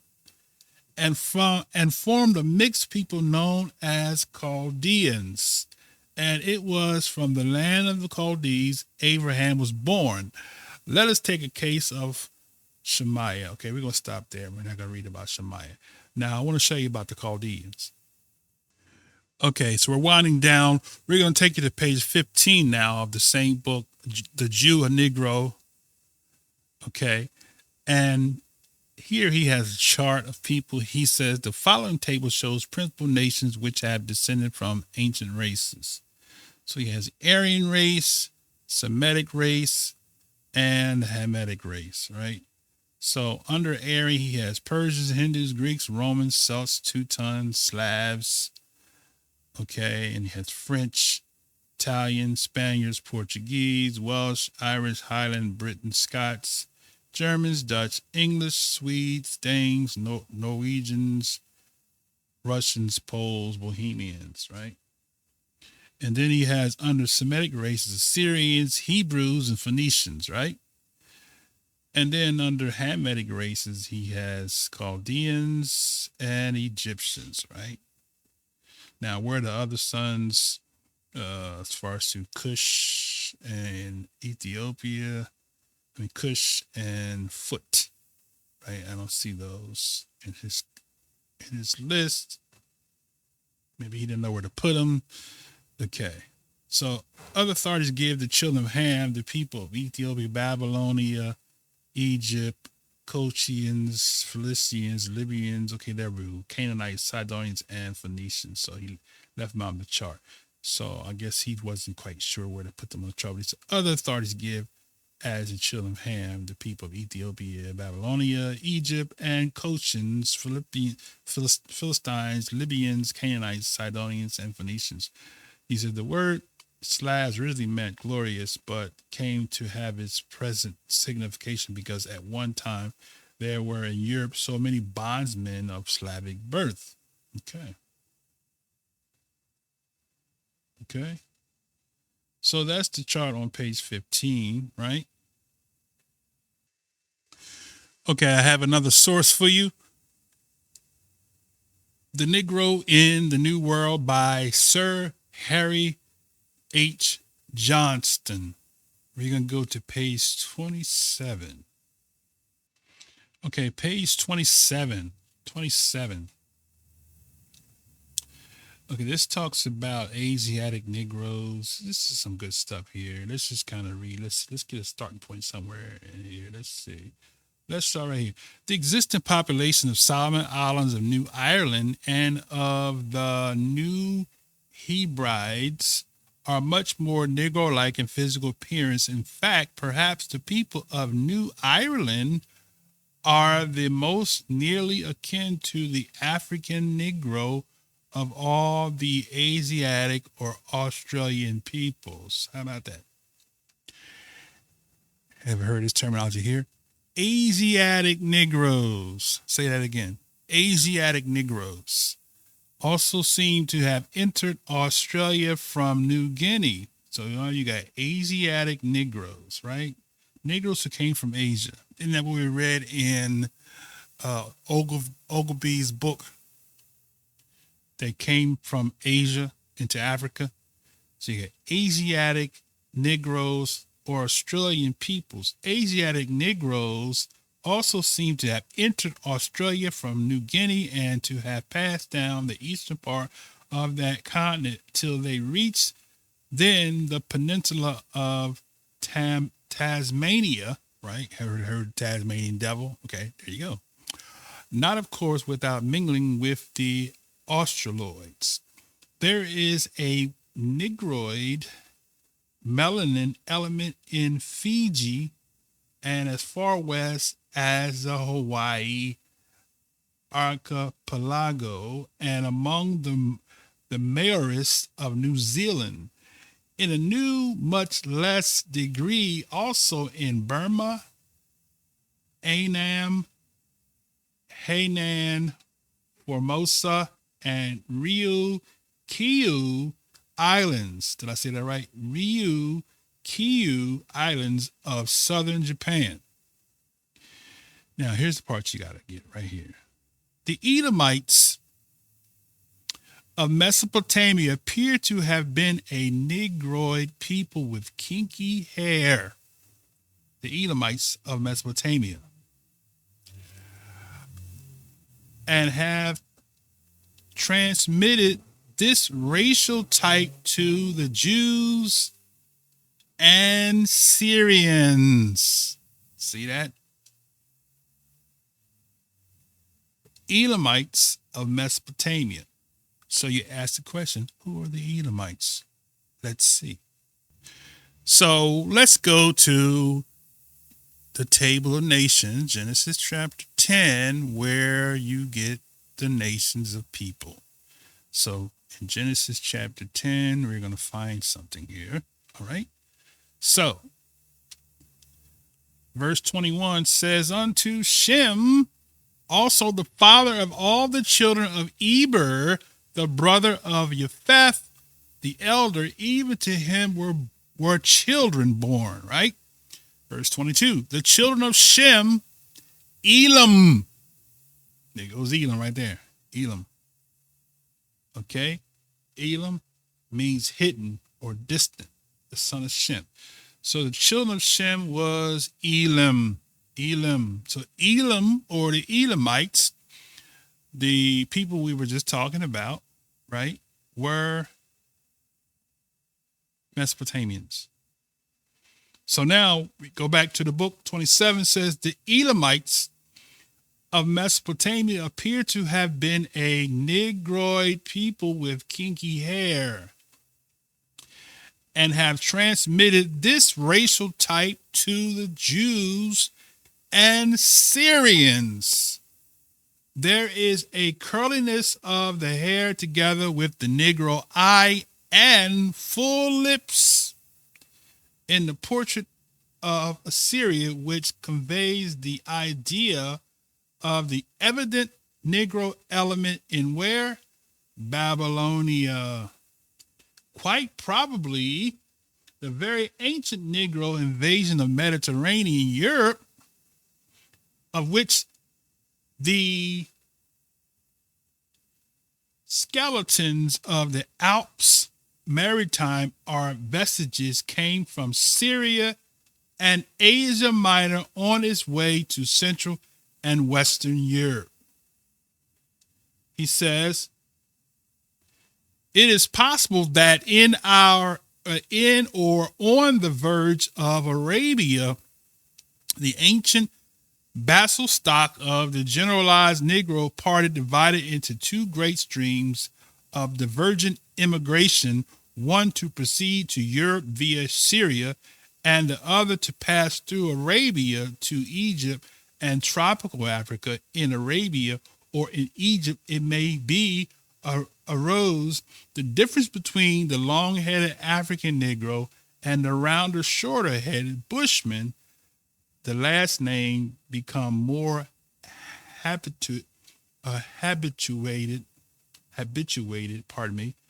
than his congeners to a life in arid deserts or scrubby open country, right? Now, this little something, it says the African Negroes was again differentiated probably in East Africa into three main, let's go to the next page. Fossils are found in South Africa, the Sudan, the Forest Negro, and the Congo Pygmy of the Congo Basin, Cameroon's West Africa, Uganda, and portions of Baurau, Ghazal, with powerful torso, long arms, disproportionately short legs, very long head, considerably protagonism, prominent eyes, and long upper lips. Okay, and a Neolithic Negro. So, with that said, there's more proof, okay, of origin of the so-called Negroes and Shem. So Elam, once again, was a descendant of Shem, okay? So this author says that the Shemites were a Negroid people. And as we have discovered, so not only was the Shemites that lived in Babylonia, he says Babylonians too in this same book, Babylonians, Elamites, and Cushites, because Cush, if you get the book from Babylon and Timbuktu, and there are other books, but this book comes to my mind, where he breaks down that Cush was not just that little state, as we like to call it, Ethiopia today, but it covered all of the territory where Saudi Arabia is. That was the land of Cush, and also extended into the Babylonian territory where, according to Genesis chapter 10, that was Nimrod's kingdom. And Nimrod was the son of Cush. Cush was the father of, as we call, Ethiopians, right? Okay, I'm going to give you another reference. And this reference is called A Tribute for the Negro. This is page 115 on the PDF, 64 on the book itself. What I want to do, I want to go back to the cover so you can see the cover. Okay. Okay, this is to earlier, the sister mentioned 100 years ago. This is William Armistead. And he wrote the book called The Tribute to the Negro, right? Looks like a Negro to me, right? Okay. And his book, let's go down here.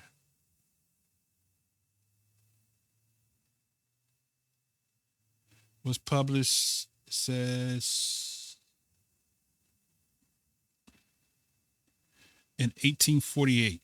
This was published in 1848. So I'm not sure when it was wrote, when it was written or compiled, but Tribute for the Negro, a vindication of the moral intelligence and religious capabilities. Okay. So we go to page 115, right? And it says here, let's look at this paragraph right here, the Jews. It says, the Jews, however, slightly their features may have assimilated to those of other nations amongst whom they are scattered. From the causes already stated, certainly from a very striking example regards the uncertainty of perpetuity. Sorry about that. Get tired of reading. In color, descended from one stock and prohibited by the most sacred institutions from intermarrying with people of other nations, and yet dispersed according to the divine prediction to every country on the globe. This was one people is marked with the colors of all. He says fair in Brittany and Germany, brown in France, okay, and in Turkey, swarthy in Portugal and Spain, olive in Syria and Chaldea. Now, the man just said that the Mesopotamians, Chaldeans, were Negroes, so I guess they were black olives, okay? And tawny or copper colored in Arabia and in Egypt. Okay, copper colored. What does copper look like? Okay, so I put in copper color and these colors came out. I like this one better. So copper colored, how about that? Copper colored.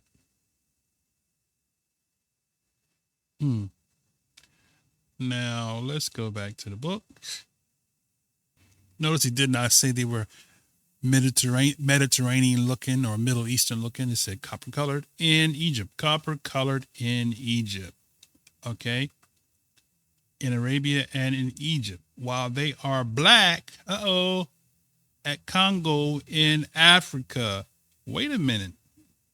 This man says that the Jews were black in Africa.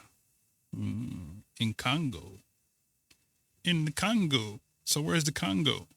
Okay, so I pull the map up, and so you can see the Democratic Republic of Congo, which is in Africa, West Africa. How about that? So here's the sub-Saharan line that they want to try to say is separate from other part of Africa. Everybody here is supposed to be white or white or Mediterranean looking, and everybody down here is jet black, right?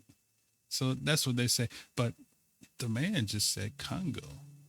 There goes South Sudan. How about that? Right? So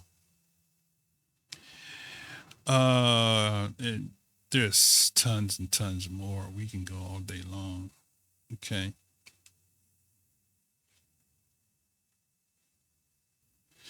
Okay, I have another source for you. And this one is entitled The Contribution of the Negro to Human Civilization by Alexander Francis Chamberlain, PhD, Assistant Professor of Anthropology, Clark University, Worcester, Mass. Let's check it out. Okay. Now, this was uploaded by JSTOR, but there's actually a book. I actually have the book, but this is uploaded by JSTOR. And on page 2, you're going to look right here under where it says 1. This is actually page 483 in the book. And it reads on this wise: the contributions of the Negro to human civilization are innumerable and immemorable. Let me just zoom this in just a little bit. Let us first get some glimpses of him, chiefly as an individual, in contact with the past of other cultures than his own. Ancient Egypt knew him both bond and free. How about that? Back to Egypt and ships. Ancient Egypt knew him both bond and free. His blood flowed in the veins of not a few of the mighty pharaohs. Nefertari, the famous queen of Amis, the king of Egypt, who drove the Hyksos from the land, founded the 18th dynasty, ca. 1700 BC, and was a negress. Wait a minute, hold on. Nefertari was a negress? Was a negress of great beauty. Matter of fact, let me hold this clip because I want to. My brother's going to say something, so I got to come back to this. So let me finish this after we come back from the video. As I often say, don't try to make it make sense. It is not very biblical at all. Okay. Now, we're going to come back to the other video, but not biblical law. Apparently, he has not searched the scriptures. Case in point, Abraham was a grandson of Nimrod, Cushite. The Israelites always mixed with the Hamites, Egypt, Cushites, and Canaanites, which so-called scholars say were black. And here again, I'll wait for my invitation to come on your show. Okay, let's continue.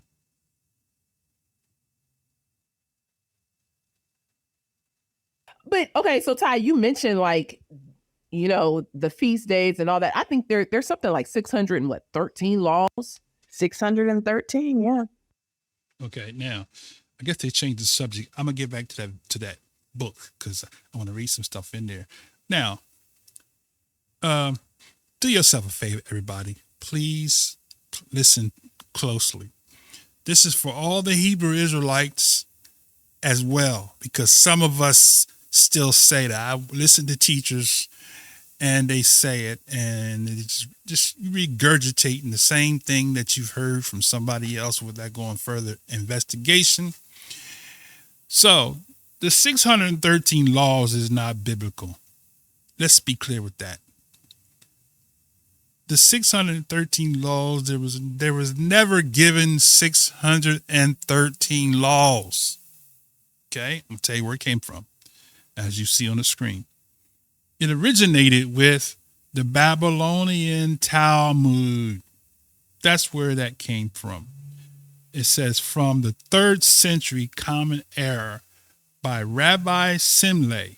So Rabbi Simlai in the 3rd century Common Era, AD, if you like, in his sermon, 365 negative and 248 positive. Okay. So that's where 613 laws came from, because I've been studying Hebrew for years, and I've looked far and wide to see where they come up with 613 laws. Okay, so that was a concoction of Rabbi Simlay, right? 613. So stop using that. Okay. Now, the word of Yah is clear. It says that man shall not live by bread alone, but every word which proceeds out of the mouth of Yah, right? So therefore, Yah's laws is unlimited. It's not 613. That's a false narrative, right? So you can read that in Deuteronomy 8:3. Man shall live by every word of Yah. Okay. Now, I think I better go back to that book because I think I might have passed the part where he was talking about Egypt. So let me finish that book. And if he does come back, then I'll reiterate the book. So back to the book, the Negro contribution of the Negro to human civilization. So Nefertari, we talked about Nefertari was the famous queen of Amos, the king of Egypt, who drove the Hyksos from the land and founded the 18th dynasty. Okay, so this Nefertari was a negress of great beauty, strong personality, and remarkable administrative ability. She was for years associated in the government with her son, Amenhotep I, who succeeded his father. Queen Nefertari, and they actually dug up her mummy. Sick rascals. And to their surprise, she had Negro hair. Okay. Queen Nefertari was highly venerated, and many monuments were erected in her honor. She was venerated as ancestress and founder of the 18th dynasty, and styled the wife of the god Amun, etc. Another strain of Negro blood came into the line of the pharaohs with Mutingmua, wife of Thutmose the fourth, whose son Amenhotep III had a Negroid physiognomy. So my brother said that we're making up history.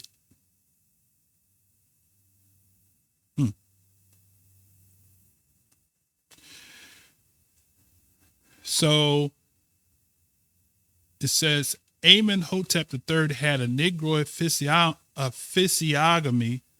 Amenhotep III was famous as a builder, and his reign, ca. 14,000 BC, is distinguished by a marked improvement. Let's go to the next page. Scroll up. In Egypt art and architecture. It was who built the great temple of Amun at Luxor and the Colossi of Memnon. Besides these marked individual instances, there is the fact that the Egyptian race itself in general had a considerable element of Negro blood. And one of the prime reasons why no civilization of the type of that of the Nile arose in other parts of the continent, if such a thing were at all possible, was that Egypt acted as a sort of channel by which the genius of Negro land was drafted off into the service of Mediterranean and Asian culture. In this sense, Egyptian civilization may be said in some respects to be of Negro origin, Brother Kevin.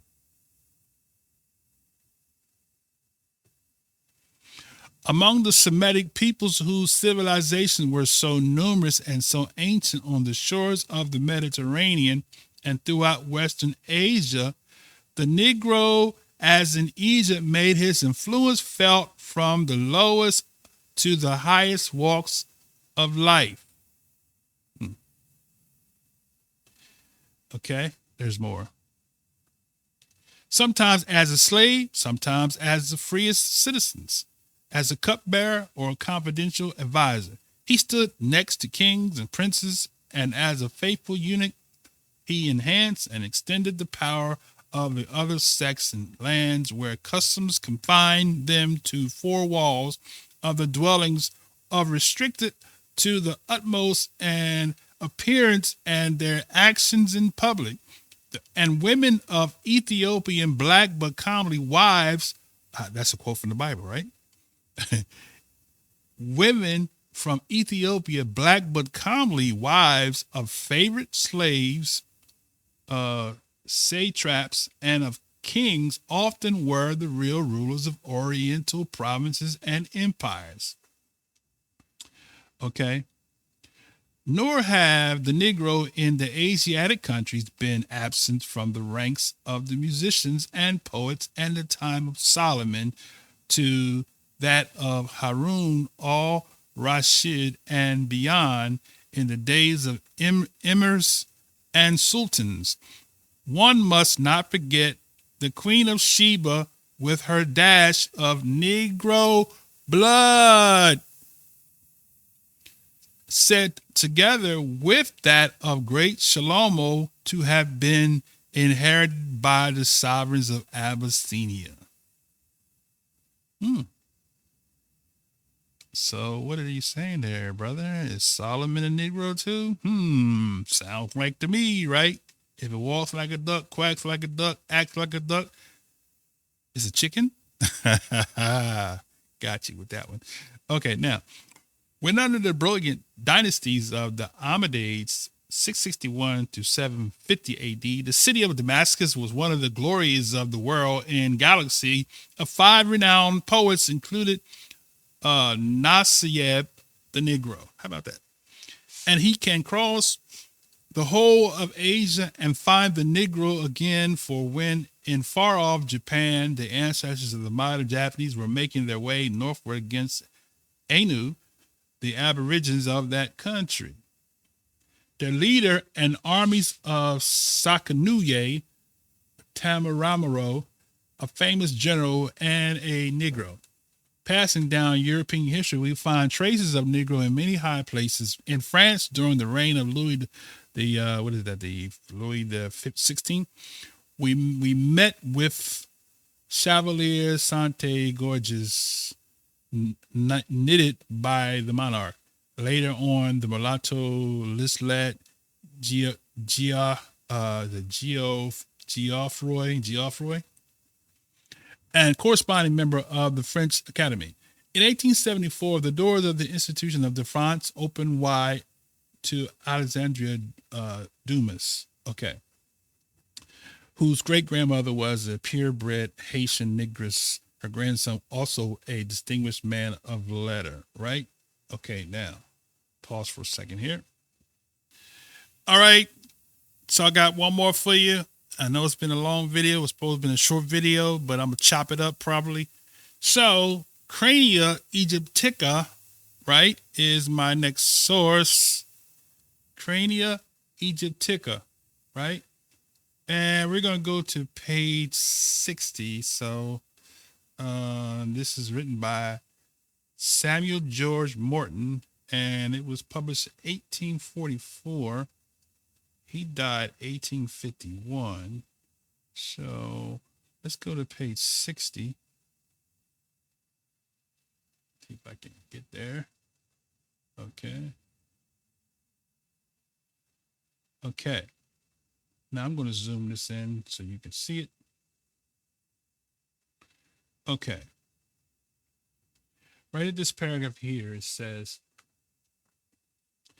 if it be allowable to make these databases of calculation for the past 35 centuries, right, it will follow that upwards to 10 million of Negroes have been brought as bondmen into Egypt during that period. Interesting. 10 million?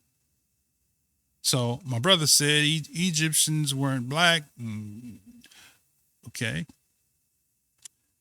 This guy knows more than I do. He said 10 million Negroes have been brought as bondmen into Egypt during that period. So it says for the past 35 centuries, right? So that would be right around the time when the Israelites were slaves in where? Egypt. Very good. The Negroes have been brought as bondsmen into Egypt during that period. This I regard reasonable calculation for the present wasted and depopulated conditions of the country. The demand for servants and slaves must be far below what it was in the flourishing epoch of who? The pharaohs. This vast influx of Negroes into the valley of the Nile. Oh, wait a minute. So he's saying that those Negroes that was in Egypt left and they ended up in the Nile? The vast influx of Negroes into the valley of Nile must necessarily have left its impression on the physical traits of the Egyptians themselves. In modern times, as we've seen in the Copts and more distant periods, as proved by the Negroid heads in which both the configuration and expressions are too obvious to be mistaken. But it may be inquired, how does it happen that the Negroes or the descendants should be found in the catacombs if they constituted a menial or small minimal amount of slave estate in Egypt? In reply, it may be observed that persons of this race have been capable in all ages of elevating themselves to posts of distinction in the East, and especially in proverbially those who have belonged to the class of eunuchs. It is also important to observe that so tenaciously were the Egyptians of the rights of their offspring that they admitted them to equal privileges with themselves, even when the mother was a slave. And these usages extended to inheritance. He goes on to say, the preceding facts, without multiplying more on the same subject, account for the interminable amalgamation of the Caucasian and the Negro races, which was being going on in Egypt and for the remotest times, while they also explain the incidental social elevation of the Negro caste to which the monuments and catacombs also bear witness. Okay. I'm not going to read anymore. This has been a long video. Let's try to see if I can wrap this up.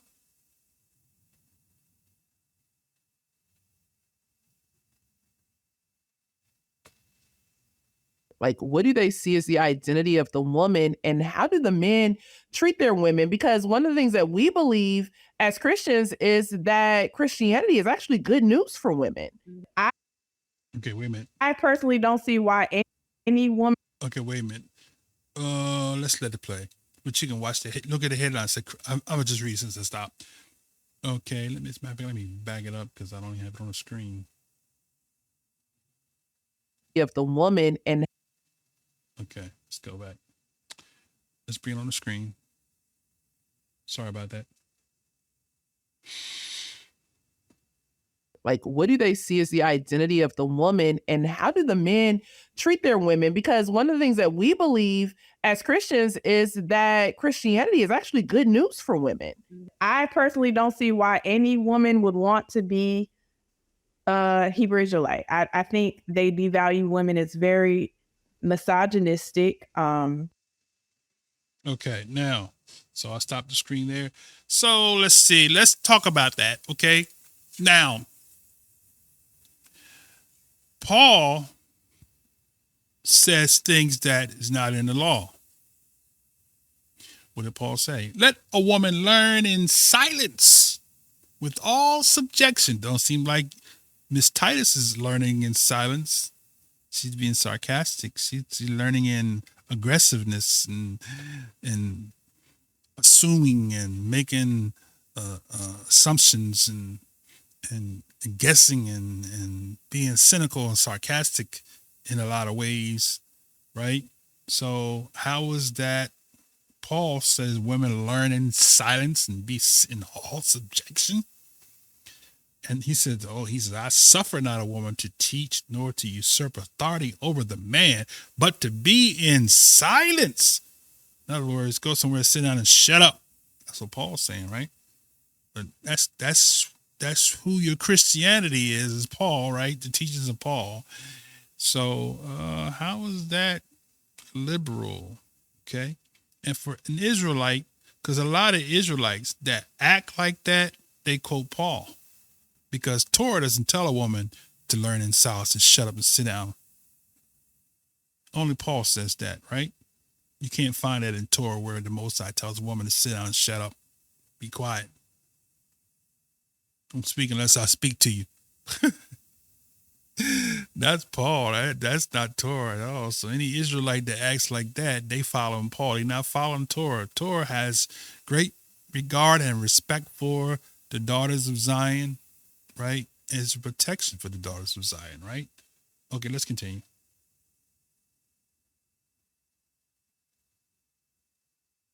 You're trying to keep the law. I mean, you're putting a yoke around your neck, and there's no joy in that. Okay. Well, he said there's no joy in keeping the law, right? So let's just throw a couple scriptures out here. Blessed is the man that walk not in the counsel of the wicked, nor stand in the way of the sinners, nor sit in the seat of the scornful, but his bitterness, his sorrow, his sadness, no joy. No, his delight is in the law of Yah. And in his law, doth he meditate. Wait a minute, the law nailed to the tree, right, brother? In his law does he meditate. Oh, no, brother, no, we free, we under grace. He says, in his law, right, doeth he meditate day and night. And he shall be like a tree planted by the rivers of water that bring forth his fruit in his season. His leaf also shall not wither, and whatsoever he doeth, right, he doeth shall prosper. Why? Because he takes delight in the law of Yah. Okay, let's continue. There's no salvation. There's no hope. There's another one for you. I have longed for thy salvation, O Yahweh, and thy law is my delight. That's Psalm 119. The law of Yah is perfect, converting the soul. The testimony of Yah is sure, making wise the simple, and the statutes of Yah are right, rejoicing the heart. And the commandments of Yah is pure, enlightening the eyes. That's Psalms 19, 7 and 8. It is sweeter than the honey and the honeycomb, right? It is simply trying to fulfill the law in your own works and your own strength. And that is a terrible place to be. Yeah. Okay. Hey, because there are. So he that turneth his ear to the law, even his prayers shall be an abomination. Okay. So here it is for you. He that turneth away his ear from hearing the law, right? Torah, even his prayers shall be an abomination, right? There's no joy in the law. Can't keep the law. Okay, how about this from Paul? Since you like Paul, let's give me some Paul. Okay, Paul, Romans 7:22. He says, "For I delight in the law of Yah after the inward man. He says, but I see another law in my members warring against the law of my mind and bringing me into captivity to the law of sin, which is in my members. So the law of sin is in your members, right? Okay, we're going to show you what that is in a second. O wretched man that I am, who shall deliver me from the body of this death? So the sin is in the body, okay, and the body is in the members. And he says, verse 25, I thank Yah through the Messiah, our master. So then with the mind, I myself serve the law of Yah. Oh, I don't nail to a tree, but I serve the law of Yah. But with my flesh, the law of sin. Now, you ask the question, what is he saying there, brother? He's saying he can't keep that law. No, he's not. We're going to show you in a second. Okay, Galatians 5 and 16, and it reads on this wise. This I say, walk in the spirit, and you will not fulfill the lust of the flesh. What is walking in the spirit? And what is walking in the flesh? Here you go. For the flesh lusteth against the spirit, and the spirit against the flesh. These two are contrary one to another, so that you cannot do the things that you would. But if you be led of the spirit, you're not under the law. Now, the works of the flesh, right. So if you're in the spirit, you're not under the law of the flesh, because why? The works of the flesh are manifest deeds, which are adultery, fornication, uncleanness, lasciviousness, idolatry, witchcraft, hatred, various emulations, wrath, seditions, strife, heresies. I said that backwards. Strife, sedition, heresies, right? And such like. I said heresies, envies, murders, drunkenness, revelings, and the such like, of which I tell you before, as I've told you before in time past, that they which do such things shall not inherit the kingdom of Yah. So I submit to you that this here is walking in the flesh, right? Okay, all of that, right? That's walking in the flesh. So a spiritual person walks, he said, but the fruit of the spirit is love, joy, peace, long-suffering, gentleness, goodness, meekness, faith, meekness, temperance. Against such there is no law. So when you're walking in that, you're walking in the law, because the law is designed to teach you how to walk in the spirit. Right? Isn't it? Okay, let's go back to the tape.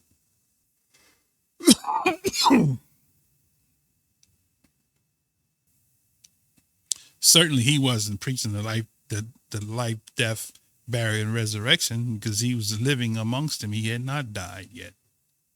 Okay, but I digress. Let's continue. Who you are in Christ is all you need, right? Okay. So where can we read that at in the Bible? Who you are in Christ is all you need. Where can we read that?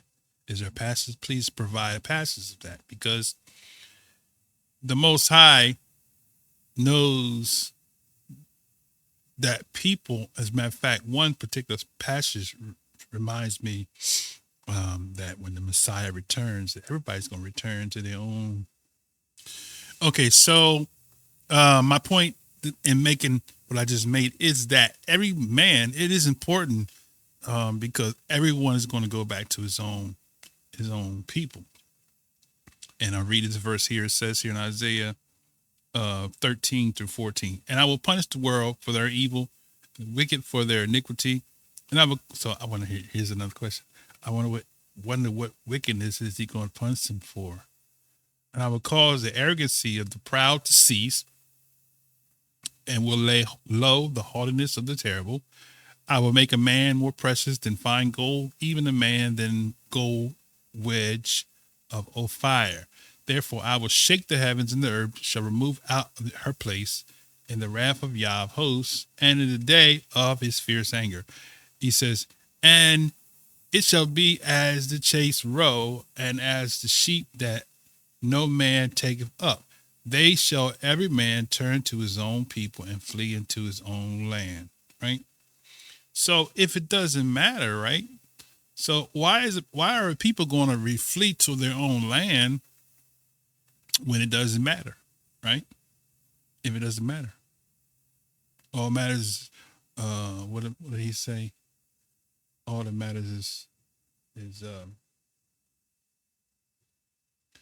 who you are in Christ is all you need. Okay. The Messiah talks about all nations bringing their gifts down to Jerusalem. So there's going to be a distinction of people during the kingdom age on 1,000 years. But that's a whole nother lesson. I've gone almost 3 hours with this 10-minute presentation. But that's how detailed I can be. And I intended to be short. But let's close this video out.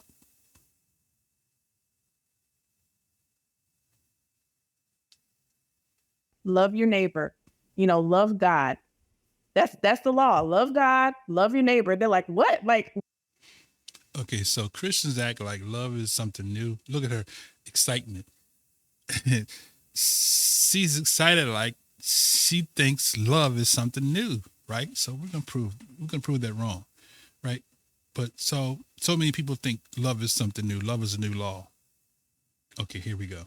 What about? Okay. Here we go. Thou shalt not avenge nor bear a grudge against the children of thy people, but thou shalt love thy neighbor as thyself. I am Yah. That's Leviticus 19:18. There's love there. For those that don't believe there exists love in the Tanakh or or what they call the Old Testament. Let's continue.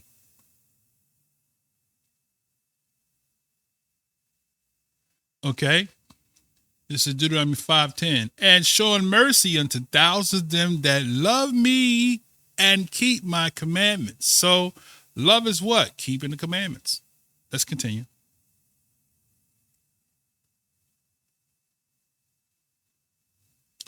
Thou shalt love Yah thy Elohim with all thy heart, and with all thy soul, and with all thy might. That's Deuteronomy 6:5. There goes love again, right?